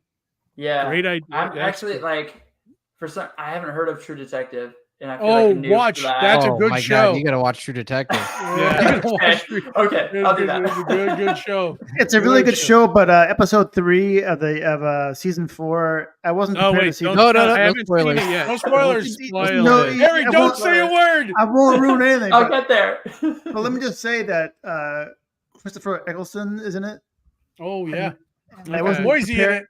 and I wasn't prepared to see that scene with him in it. I'm like, I don't want to see him in that way. But anyway, it's a Don't good say show. anything. I haven't Don't watched say it anything. yet. Don't Leave spoil that anything, Harry. that, I know okay, exactly check what it you out. mean, Harry. Though. Right. I You know wasn't I'll watch exactly that what you mean. tomorrow. If I were drinking in that moment, I would have done the spit take. Just time is a flat circle. That's all you need to know. Yep. All right, back to this right. Kickstarter. But like, I think that's a great comparison, Johnny. Good job. That Thanks. definitely feel free to steal that, Javen. Mhm. All right, let's go. Let's look further down and see what else we can see here. So the I images. mean, the are- artwork. You got your is comic book amazing. creator beard, right? So we all have to have Yeah. some type of unique There facial you go. hair. So that's good. You Yeah. got that covered. Check mark there. Oh, I that's like cool. That's So black you and white offer. too. I love that aspect of it. Brings Yep. a lot. Dare I say, brings some noir to the project. Yeah, absolutely. I like this. You know, I think this is good. You get your name in the book, even if you contribute $2. I think that's, Mhm. excuse me, very helpful. You get the description of the book. Johnny and Tony, stop me if you see something that you want to comment about on here. Yeah, for sure. I mean, right off the bat, the artwork's beautiful, man. Like Yeah. you put your time in. It's not like it's rushed. It's not like it's not thoughtful. Like you really clearly, you have a sense of architecture and layout and design. I don't know if you went to school for that or anything, but it definitely shows here in this project. Well, I'll tell you guys for this too, because you mentioned that before, that like my perspective is right on. Mhm. And so, and I did do some architectural visualization. Right, so that's what I did. I knew So- it. Right. I knew it. I kind of have a feel for it, but a lot of it is 3D, right? And so then I go through this processing of like, but then I need to draw it, and so it goes over it. But yeah, so I do a lot of stuff in 3D for that kind of thing, and it saves a lot of time. One thing I wanted to ask you about, Javen, that I'm noticing too on the perks, like the prices, like like $9, like why not 10? Like why not round numbers? Like, is that something that, is there a reason you did that, or? I think it's just because I'm convinced that like it's easier for people to pay 9 than 10 for some reason. So like people do it on pricing all the time, right? Where they'll knock it down just a little bit. It's like $195 instead of $200, you know? I gotcha. And I guess that's just like how I think. I don't know if it really makes a difference or what. I guess like then we have an extra $1 every time. That kind of helps. But what do you guys think? What I would do, just right off the bat, I would make this $5. Yeah, for sure. And then I would make this 10, and then the physical copy 15. Like, Yeah. I wouldn't worry about like the $9.99 thing on crowdfunding. That's great if you're at the convention, you want to do something like that, or even like a Johnny's shaking his head. I'd flip it around. Sorry. I'd flip What it are you gonna around. say, Johnny? What's your thoughts? So if you made the physical copy 15 and the digital 10, you're telling me a physical copy is only worth $5 more? So that you think it should go devalues the higher? hard copy. That devalues the physical copy. So So I do would you actually think flip it around. I would go $5 digital, $10 physical, $15 physical tier, because that would include the digital. What's the what's the shipping? Yeah, so that's part of why we did that too. Is it free shipping or no? what's your Like shipping is on top of that. Okay. And I think most places it's like I have it in here too, which I think like my estimates in here are a little high. Which I mean, it's fine if people like. I'll calculate it so it'll be lower, which is fine. So but for a lot of countries, it's like $9 to $10 or something. And then like overseas, it's like 20, right? And so I didn't want to charge people like $50 for like one physical issue. Are you doing worldwide? Just some countries. So we're doing the States, we're doing Canada, Europe, Australia, and I think like New Zealand. So I did worldwide and I did free shipping. I took a little bit of a wash on some of those but I didn't get a lot of people from overseas. So I didn't expect to spend a lot. So I didn't have to, I wasn't hit too hard, but I mean, I did ship to Cairo. I shipped to, some of China. So like there's places I ship to. That would be kind of, that would kind of hurt free him, shipping Johnny, is enticing though. It is enticing, but he's going to end up paying more than the book to ship something. But if it's media mail, if it's all flat, you're paying than $4. I think you could only do media in the US though. That's the problem. Right. But you would probably, because you'd probably sell more in the US anyway. And so you're saying like whatever's left over from the media, like, so if he did like a flat rate of $5, media mail's like $4 something now, like $4.45. And or $8, $8 shipping. Exactly. Yeah. And then you probably end up pocketing the majority of the shipping because you're saving so much with media mail. You have the flat 8, you ship anywhere, but you say it's free. And then so there's a great meme. I can't remember. It's actually a pro wrestler, and she has like this angry face because it's like $13.99. No, it's $10.99 plus $3.99. No, I'm sorry. It's $10 plus $3.99 shipping, and it like she's got an angry face. But then it's like $13.99 free shipping, and she's got like a happy face. It's just like one way, half dozen another. It's all perception. You know what I mean? So a couple comments here. First, like Diana said, "Oh Lordy, Johnny." About what? What did I say? I forget. I don't about your shipping idea. But also, like Dr. Mass said, you don't want to be in a situation where all your profits go to shipping. I agree with that. And Amy asks, can you do free shipping in the continental US and then charge for international? Not a bad idea, but that's what I would do. Yeah, I would raise the price of the book up a little bit to cover that, to account for it. Yeah, $15 for physical, free shipping. Why not just do $8 shipping, both domestic and national? That might not be a bad idea. That way, if you ship media mail, you'll save $4 on the shipping, and that $4 can go to anything that goes overseas. That might not be a bad idea. The problem is if you get something from Australia, I think Australia now is about $50 to send something now, It was $38 so you gotta be careful. To send to Cairo. Is it? Yeah. So you gotta be careful with some of that international. That international stuff will kill you, What did she say? That happened in our first campaign, and yes, Amy, you can. So she's talking about the international. You still pay more overseas no matter what. Yeah, definitely. I mean, that's all great advice. So Johnny, you're thinking you should. What was the prices you were thinking for? I said $5 digital, 15 physical, which includes the digital but free shipping. Okay, and then like $1 for like just having your name in the book or just pledging. $2, $3. Okay. Whatever. Yep. Yeah, it's at I'd say now. three for like tip jar, name in the book. $1 for the tip jar, $3 for name in the book, $5 for digital, $15 for physical, free shipping, US. Yep, and Dr. Mass that's said, how I would do it. Don't forget about packaging too, mailers, tape, etc. All that costs money, which you mentioned you're prepared for that. Yes. Yeah. But also, you could. That's all stuff you can write off on your taxes. I just paid $40 shipping from a book from the UK. So yeah, so those overseas prices are pretty high, Yeah. It gets steep. But let's take a look at the rest and see what's going on. I think all your descriptions and about the book showing artwork, this is all perfect. I think like this all looks good.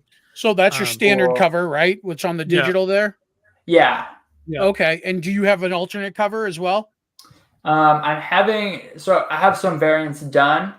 I wasn't planning on printing them though, just to simplify it, but I was going to like include them with the book and use them for promo things and stuff like that. Do a variant run, do a minimal, do like another alt cover, maybe 2 alt covers, but don't go too wild. Cause especially if it's your first campaign, you don't want to, I would say just do one and then offer that one as alt cover thing. Set it at a premium if you feel like it comes at a premium. And then, that way you could have a limited run of it. Say, hey, there's only 25. You could put like the Kickstarter emblem on there to show that it's limited, and or even number it. You can go as far as numbering. Kickstarter exclusive, There's little things you could do to make it that much more special. That's Kickstarter only, and you do a limited run of it. So what's a limited run of 25 books? It's, you spend what, $60, $50, depending on the printing cost there, depending on who you're going through.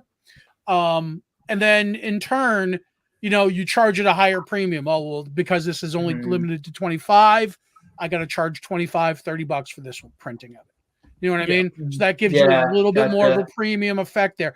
Number 2, do you have your printer selected yet?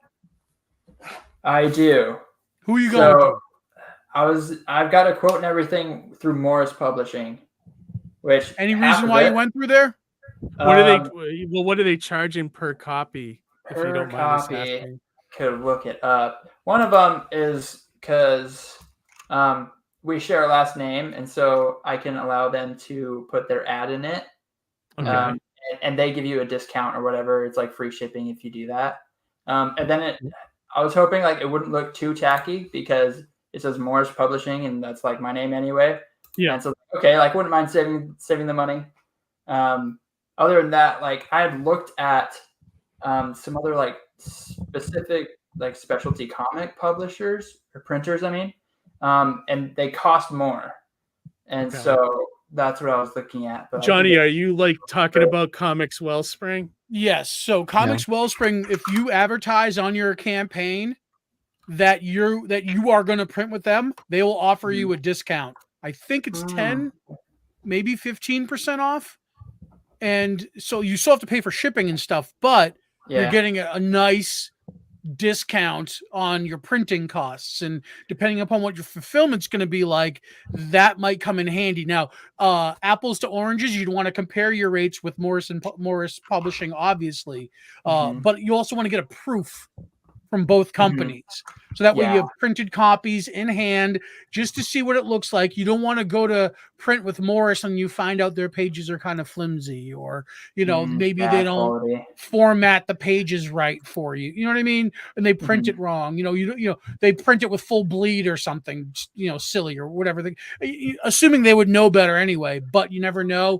Always get a proof. Always double check the pricing, but I highly, highly recommend. And I'm sure maybe Keith and maybe Tony can I don't know. Tony, have you gone through Comics Wellspring before? No, I'm a Print Ninja guy. Oh, there you go. I've never used them, but your book looks great, so maybe they might be. Are their prices okay?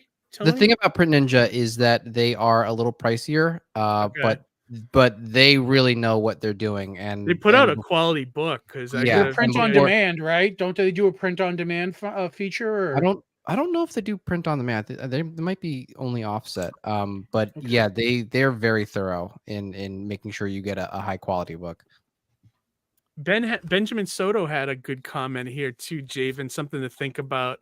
Have you thought about a color cover or a colored print?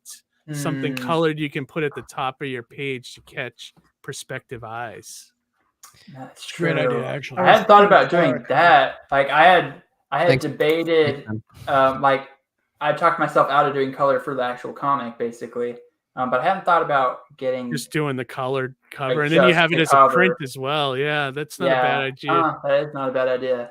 So I did find my number. So I was anticipating to print, about 150 issues.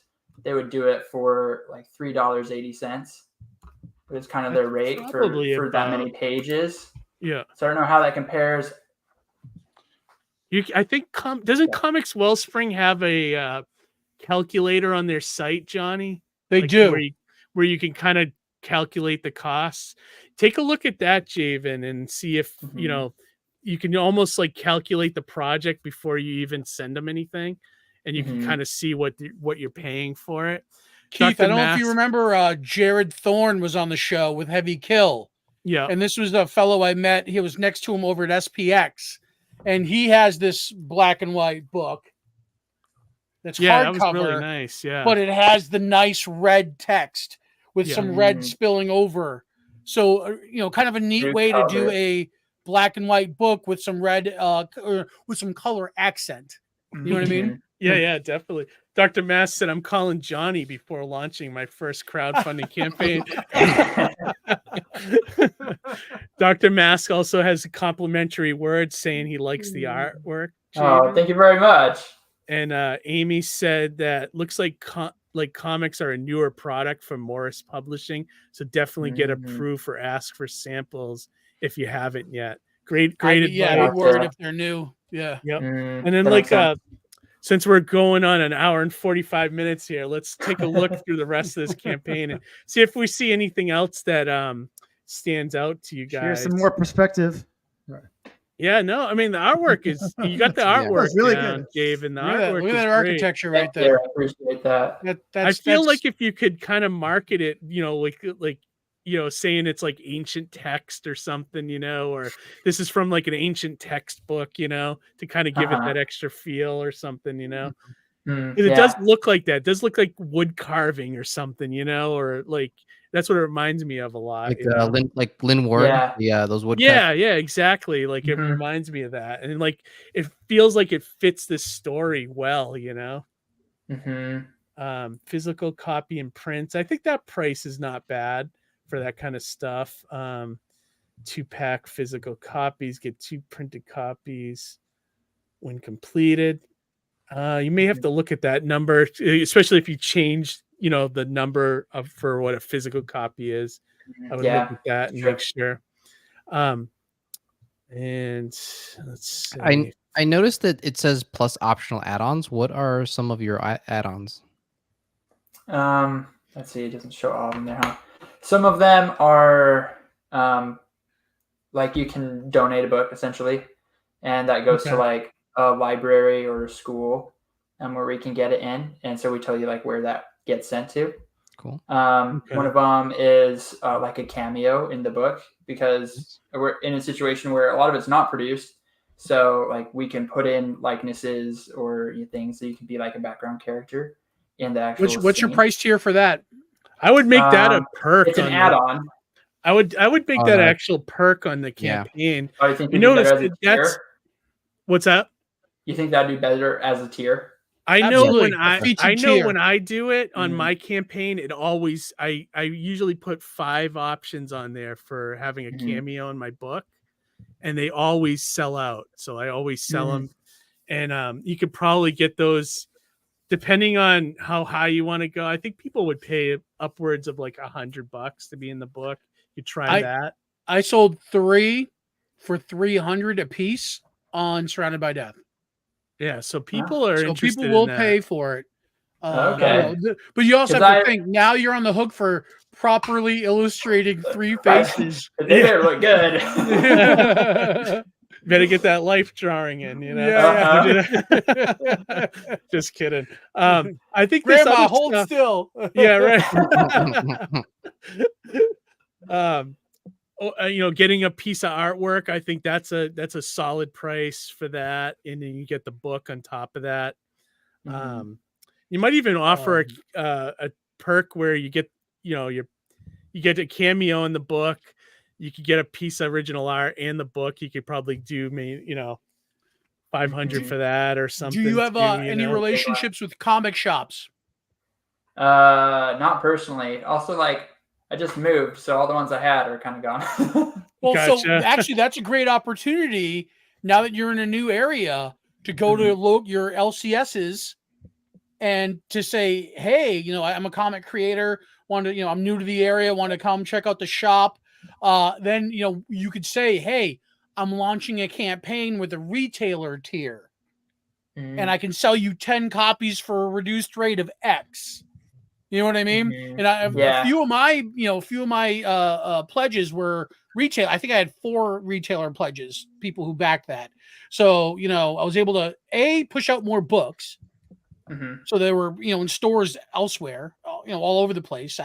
West Coast, summer, Massachusetts, they're all over the place. And the other thing is that, you're not limiting yourself as well. So that way, if somebody's a retailer and they could back that, you can give them a bundle of books.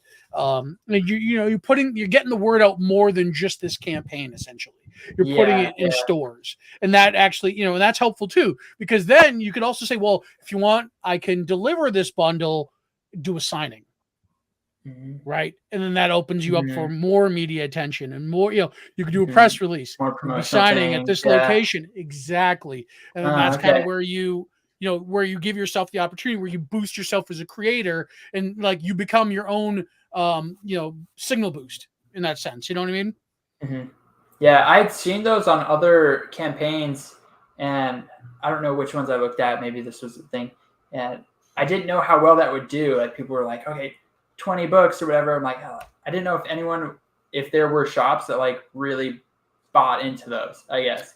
You have to make them aware of them, but they do. There are shops that will do that. So, you just got to market it out. As a matter of fact, there was a comic group, Plan D Distribution. It was open during COVID. And it basically, they had a collection of shops that were open to distributing and putting on the shelf indie comics. So those people, at least a couple out of that list would probably be open to backing a retailer tier. So just something to keep your eyes out on. You can find resources where you can market to shops online, and you can go to your local guys. That way you could also set up signings in your backyard. Cool. Yeah, that's an awesome tip. The rest of this, it looks good though. Like I like that you have the timeline. I like that you have the breakdown of the budget. Although I was going to question, like, what is the difference between fulfillment and shipping? I always felt like those were the same thing. Okay, yeah, I guess I didn't like. Yeah, someone else asked me this too. So shipping is like shipping from like me to them, right? Okay. The fulfillment was like, all the packing, the boxes, the tape, and like the handling of shipping and handling. Yeah, I would combine that into one thing, like just call it shipping and handling, because it looks confusing to me. Like I would or fulfillment could include just shipping. Or something like that. Get rid of one. I think that would help you there. Budget. All this is good. Shipping estimates. That's great. Yeah, and then your idea for the goals and the stretch goals. I think this is all good stuff. Yeah. One thing I would list clearly on the campaign too, like this stuff you have as the add-ons. I would put a price with it. Like here's a list of our add-ons, and like here's the prices with them. That kind of thing. What else was I gonna say? I had another thought here too. Tony, did you have anything else you want to chime in? Anything that catches your eye? Is it possible at all to add, at least some colored text to the main thumbnail that you have, just to kind of like, as people are kind of scrolling past all these campaigns, like just a little bit of color would just kind of really catch the eye. Yeah, I think I agree with that too. Yeah, like make this like character sketch, make that red or something. Pick a color that goes with it. Think of like Sin City, like is black and white with one color, things like that. One thing I was going to say, your main image though, your banner image should be eye catching as well. Yeah, right. Is that what you meant, Tony? Yeah. Because if you think about the Kickstarter marketplace, and you just you see all of these thumbnails. What really helps is to have something kind of simple and I think the image you have is already pretty eye-catchy. I just if it had a little bit of color, like maybe some text that really kind of jumped out at you, that would kind of help it stand out amongst all the other thumbnails that you would see in the Kickstarter marketplace. Well, it's called Brood Blood, so maybe some red for the blood. Yeah, no, I think that's cool. Or like do like a murky kind of red or something that or some kind of transition. Like red to maroon, or you know what I mean, something a little add this as a perk, Javen. I would add a character sketch. I would do like a head sketch for $50 and a full figure for 100 or something, make those as perks, and do like anything you want drawn, I'll draw like any character you want, or that kind of thing. Yeah, with the like commission things. Yeah, like commissions. Yeah, with you being the artist, I feel like you have a lot of extra wiggle room when it comes to perks. Like you could kind of create additional perks as long as you're willing to draw the stuff. You have like all the the character sketches and whatnot. You just have more options being the artist because you don't have to. Yeah, you could do sketch cards too, which you can charge like 25 a whack on, and and those are quick, and you can probably bang those out in like 10 minutes. Set of three trading cards. Yeah, something like that. And each one could be a stretch goal. So like you have like Keith, I don't know if you can go down to where the stretch goal list was, but like you have stuff that goes beyond the stretch goal, right? But you should have stuff that unlocks to get you to your goal. Yeah. You know what I mean? Okay. So like at 1800, 1800 trading card number 1 gets unlocked. Then trading card 2 gets unlocked, and then then you have your goal. It's like, okay, now we're going for stretch goals. You know what I mean? Right. So maybe some unlocking goals in the middle kind of helps push things, so then people want the full set. You know what I mean? Right. And sometimes you don't even have to do like you don't even have to do a physical thing. You can be like, all right, if we get 100 backers, I'll show the artwork for this trading card, that kind of thing. It's just stuff to engage the audience. The other thing you might consider too, Javen, is like a lot of people do that, like, back within the first 24 hours, and you get this special print or special sticker, or bookmark or something. A lot of people do that. Like it's only available for the first 24 hours. That way you get the maximum amount of backers right away. Early bird special. Yeah, early bird. People love the early bird special. Yeah, people do love that. So I know we're throwing a ton of shit at you, but I'm taking notes. Good. Well, you can always rewatch the episode. Yeah, the episode. Go through it again. True. But so we had planned to do like an early bird special for the first, and basically have like as much discount as we can afford, and maybe a little bit more than that. For like the first day, it's like $8 for physical things, and then the second day maybe it's $9, and then it goes up so that we can like really try to get a wave up front. The problem, I'm having like a technical difficulty. I have to contact Kickstarter about this, because they have where you can like set a time limit on your rewards. Yeah. And anytime I try to do that, it like flags me, and it's like, no, you can't do this. And I'm like, what? Well, it might be because you're not live yet. Yeah, it might be because you're not live. Oh, you think so? Yeah, it might be that. That might be why. But yeah, no, I think you have to set that time limit for a future date, maybe.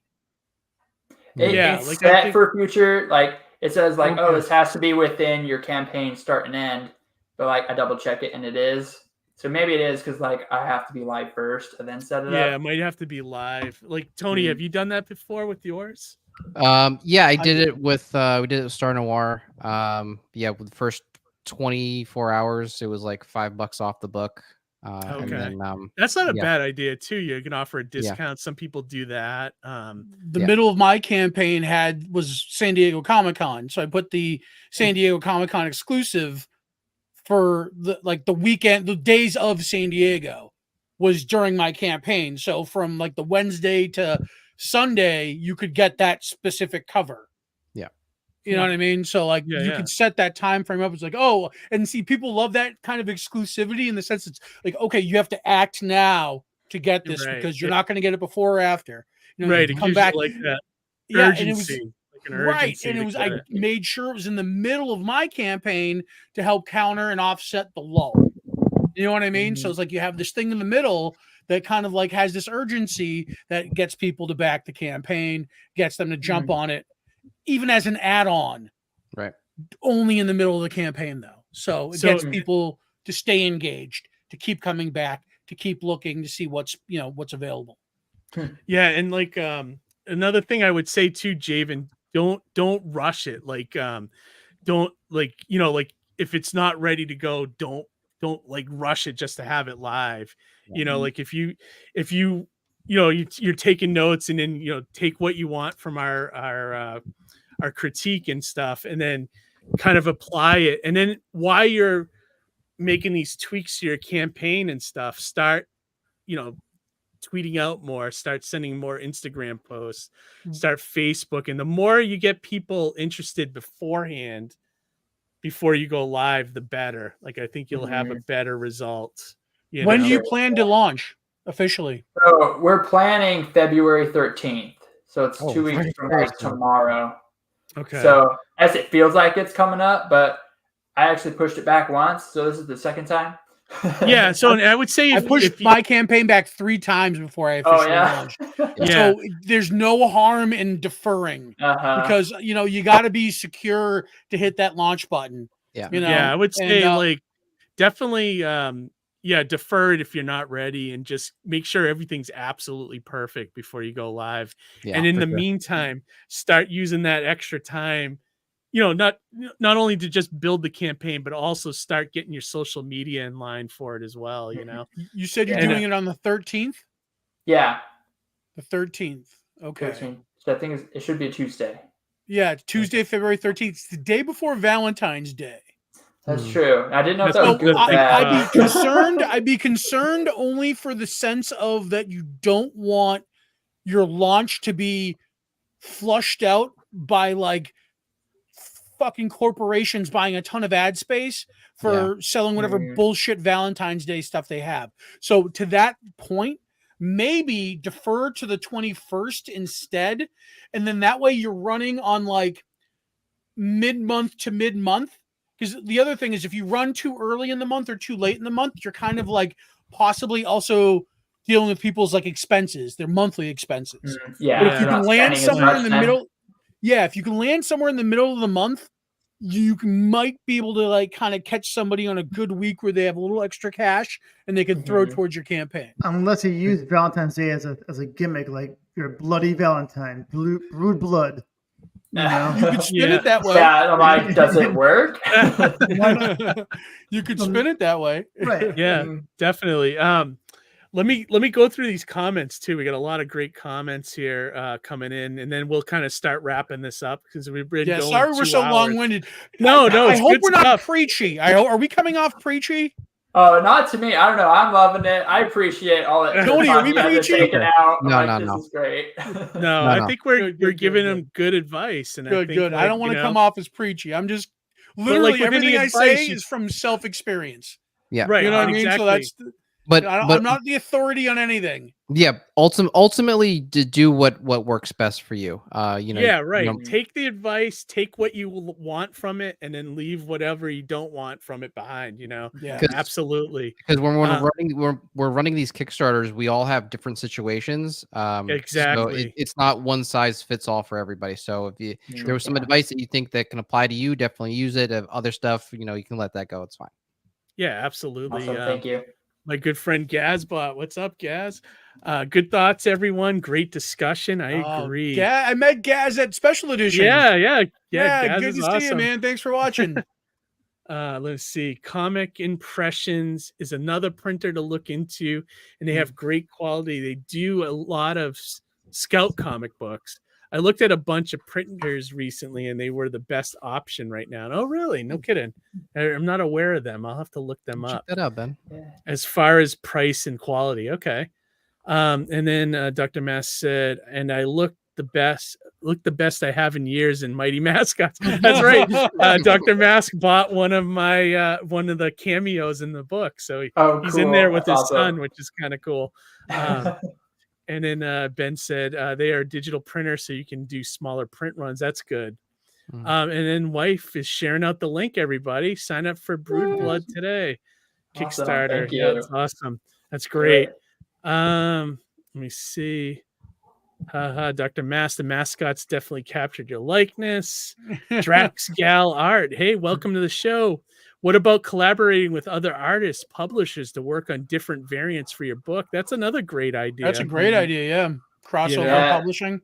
One thing else I was going to say that I see a lot of people do with Kickstarter, and I think I've seen you do this, Tony, whereas you find a couple, 2 or 3 other campaigns that look great, and you recommend those alongside yours. So and then you maybe reach out to the campaign people running it and see if you guys can share links for each other, Yeah, cross promotion on Kickstarter is really big.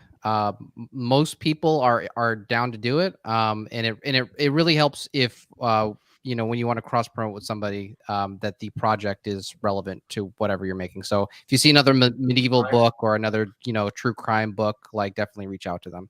Yeah, absolutely. Sure. I think that's Yeah, how. good idea. And let me see. I just signed up. Can't wait till your book begins the campaign. Thanks, Diana. Awesome. Thank you. Dr. Mass said, Johnny, not a Valentine's Day fan. Nope, not since 2020. September 2020. It's also not since my poor little heart's been broken. Fat Tuesday. I don't know what that was a reference to. And then final 2 campaigns. No, you're all great. Good information. And then no one in New Orleans will be backing on the 13th. LOL. I didn't know what she means by that, but maybe she can explain. But no, all great advice, and I knew the audience would get in on it as well and offer their tidbits. And I think it's good to see it from other people's perspective, like buyers and everything. What they see and what works for them. And I mean, do you guys have any other final things that I might have missed? Johnny, Harry, Tony, anything that you think that he might benefit from? I can't speak for the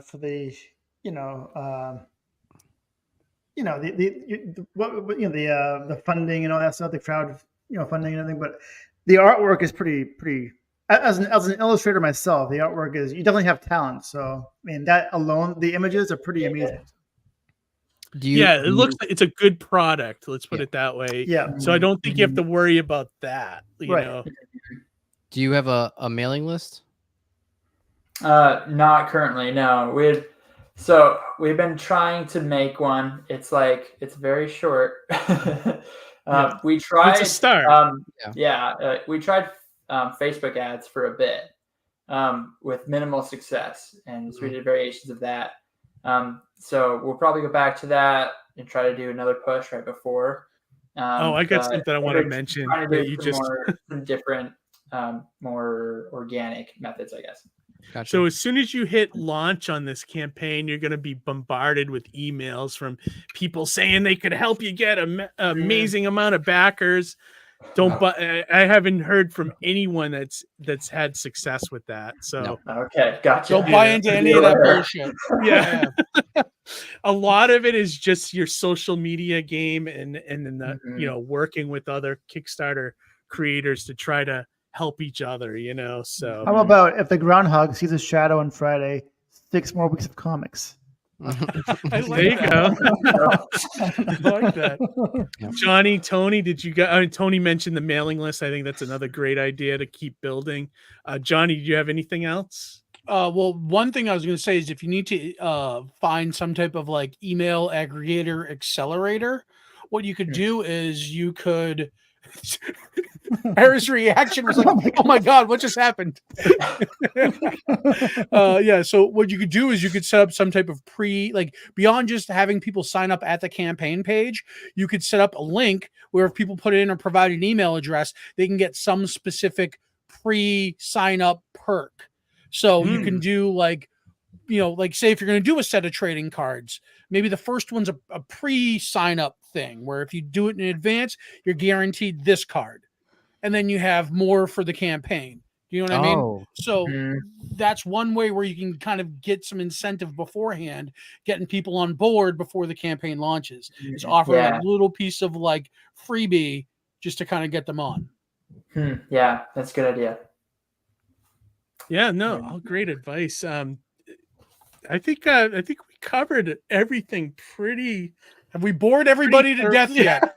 No, I think people are really into it. And I just want to say, just as as a creator, when you're putting yourself out there on the internet, don't make the mistake of the internet is an ocean, and so most times your stuff is very good and is worth being funded. It's just a visibility issue.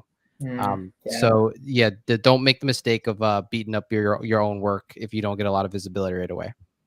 Yeah, that's the Gotcha. problem Thank too. you. When you have anything with a link, it's a challenge to get it in front of eyeballs and get, because most people won't engage with posts like that, so it gets very limited visibility, and most of the algorithms are trained not to look at that stuff. So Get on other shows like ours as well. Catch the Yeah. Craze, Yep. Nerds of the Round. You know, Ton of sign up shows for out there. Yeah, there's a bunch of shows out there. Get on those shows. Try to do it before the campaign launches, or during the campaign itself. Yeah, so that start way you're reaching out staying now. relevant. Yeah, start reaching out now and Definitely try to get will. slotted. Exactly. Just So do a Google search, because I bet you can find people talking about shows to go on, when you have a campaign and stuff. Yeah, just do a search and you'll find people that have guests and things like that, and just raise awareness that way. Awesome. Yeah, no, great discussion, guys. As we start to wrap up here, let's start going around the room with links. I know, Javen, I'm going to share your link again in the chat here. This is so you can sign up. Looks like you got 32 followers already on your campaign. Hey, that's good. That's Nice. pretty That's good. up. So Yeah. so if you can, do you know what you had before the show? Well, let's see. I don't know, not immediately before the show, but a week ago, I had like 10. Well, that's good. Not so bad. people are Look finding at it. that. So if you can convert even a quarter of that, that's pretty good. Yeah. So Aim for Some 75 people are before there. pre-launch. yeah. Oh, okay. Yeah, So I'd say magic number? 75 to 100 if you can get 100 followers on there. People to just follow it, notify you. That's great. Yeah, you're in good shape then. So there's the link to Javen's Kickstarter pre-launch. If you guys want to check it out, just click the notify me on launch. That way you get an email when Javen does go live on the campaign. So check that out.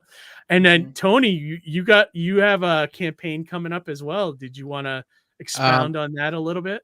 Yeah, I've got the Second Chance campaign for. Can I put it in the comments or the private chat? Yeah, comments or private chat, and I can share it. Yeah, I'll put it in the private there. Put it in the private chat. Okay. Yeah, there we go. So the Second Chance campaign for Star Noir, that's coming back February 20th.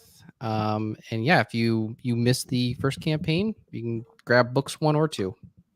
Yeah, this is great. Let me pull it up real quick before so we can just take a quick look. I know they have like a little pre-launch there as well. So let's take a quick peek at it so people can see it. And there it is for Star Noir book 2. Now both me and Johnny have read issue 1 and we loved it. So I mean, you can just see from the artwork that this campaign's not messing around at all. I got a sneak peek of issue 2 as well. I've seen a few pages the last time Tony was on, and can't wait. I have an update coming up where I actually have to withhold a couple of pages because they're just too spoilery. Too spoilery, yeah. I can't wait. Yeah, Tony, I can't wait for the next issue, man. Yeah, I was talking to Gwen, and she was like, "Yeah, a couple of these pages, you don't show them. Like, let them see this specific moment, like when they get the book in front of them." So yeah, if you could do like maybe panels, like I was talking about, Tony, that might just show certain things, like you did on this pre-launch. There's like nice panels that you picked out for the pre-launch page. I just wanted to say for when you're like running a Kickstarter, the updates are very important. Always stay in contact with your backers. Don't let that fall by the wayside. You'd be surprised how many times I've gotten backers just from updating. So they really do appreciate that communication. When they kind of come see your page and they see that you've updated a bunch of times and you're showing either more work or you're just telling them what the production schedule is like, they kind of get more confidence in what you're doing. Yeah, that's a great feedback, because I agree with that. Like, you want to make sure that you're engaged in your own crowdfunder, and like you're trying to get excitement going. So I would say I've seen people do once a week, but I'd say once a month at least you should be just putting an update, showing some artwork, or just talking about what's going on, how far you are into the process, things like that. Mm-hmm. That's definitely great feedback. What's that? Maybe. Oh, go ahead, Harry. Maybe a perk could be an 8x10 glossy picture of Captain America. Johnny as Captain America, maybe. I would buy that. There it is. Look at that. That would sell. Yeah, that would sell. Makes no sense to the campaign. Right. We'll throw it in. Yeah. Right. There it is. I would buy that. Yeah, look at this. Dr. Mass said absolutely backers hate radio silence. Yeah. Speaking as a backer. Yeah, absolutely. It always makes you lose a little bit of confidence because you're like, what is going on with this? Because it does happen. People ghost the campaign. They take the money and run, Seen it a few times, Off into the West. Screw that guy. Yeah, exactly. Well, I mean, if you do that, that kind of ends your whole crowdfunding career instantly. Really? But some people do it, they burn that bridge and they can't go back, so, but Johnny, anything you want to shout out before we close this out? Yeah, I want to shout out these two creators that came on the show tonight to share, Javen for sharing your project with us, and Tony for helping us critique and offering your insight. Yeah, it was awesome. Greatly appreciate you guys taking time out of your day, sharing your projects on our show, kind of helping helping us move these wheels along. Yeah, absolutely. Harry, anything you want to shout out? I'm pretty boring. I'm just You're not. No, you're not. That's the best continuing. answer. I'm continuing with my freelance work. Keeping busy with that, and I don't know. Still thinking about going to that 90s con, but I'm not sure. They added Kit, the voice. I forget his name, the actor's name, the voice of Kit. Is that like Saved by the Bell guy? Who is it? No, not Saved by the Bell. He was Boy Meets World. He was the teacher. Yeah. So he's going. He's like a billion years old now. So Daniels. Right. I think Daniels. Yeah. Right. Dude, if you go, you better record some segments for. I know. Well, I definitely want a picture. I mean, if I do redo my drawing of the Old Milano cookies, I want to get a picture for reaction, if I can. But we'll see. Do that and see if you can get a quick interview too. I don't want to get tackled by her bodyguard or something, Well, will she even have one? Maybe. I don't know. She's probably the most popular. I mean, I don't even know anybody else. They have a whole list of guests going. I'm sure some of them you might recognize when you get there. You're like, oh, that's that guy. Maybe I would need like a bio on him. Yeah. Awesome. All right. Well, I'm going to wrap this up because this is like an epic episode. We're almost at 2 hours and 20 minutes. Bits for months. Right? Yeah. How to do a Kickstarter, from beginning to end. It's not a bad thing, we'll break it down into like 10-minute chunks or something, but all right, everybody, thank you for joining us. Thank you for the feedback out there. It's very invaluable to creators, and love seeing it from backers' perspectives, other people that have done crowdfunding. It's really good, really great episode. So all right, everybody, we're back next week live, Johnny. I don't know if I mentioned that, but we do have a show next Monday, and then we're back on our regular schedule after that. Because who's next week? It's Ari Gross. Cool. We've had on the show. Yeah. We've had on the show before. He's a good dude. He's got a new project, so we'll be back, and then after that, we'll be back to our bi-weekly schedule after that. So nice. But yeah, any last words before I close this one out, guys? Nice meeting you, Comics Javen. Relay is the greatest Awesome. show on the internet. Thank you. Wait, what was it? I said Indie Comics Relay is the greatest show on the internet. Oh, thanks, man. Fucking love you, Appreciate Tony. that. Yeah, I love you too, Tony. Fucking love you There you too, go. man. I'd like All right, to say guys. thank you so much for your guys' time and all the effort that you guys put into giving this critique. I hope that it'll just help me, but hopefully through me that other people and creators that are trying to do this can do it better. Absolutely. So, Absolutely. awesome. It was great. You guys gave me a wealth of information today. Awesome. All Glad right. to be We helped. can't say anything better than that. All right, everybody. Have a good week. Read some comics, and we'll talk to you later. Good night. Good night.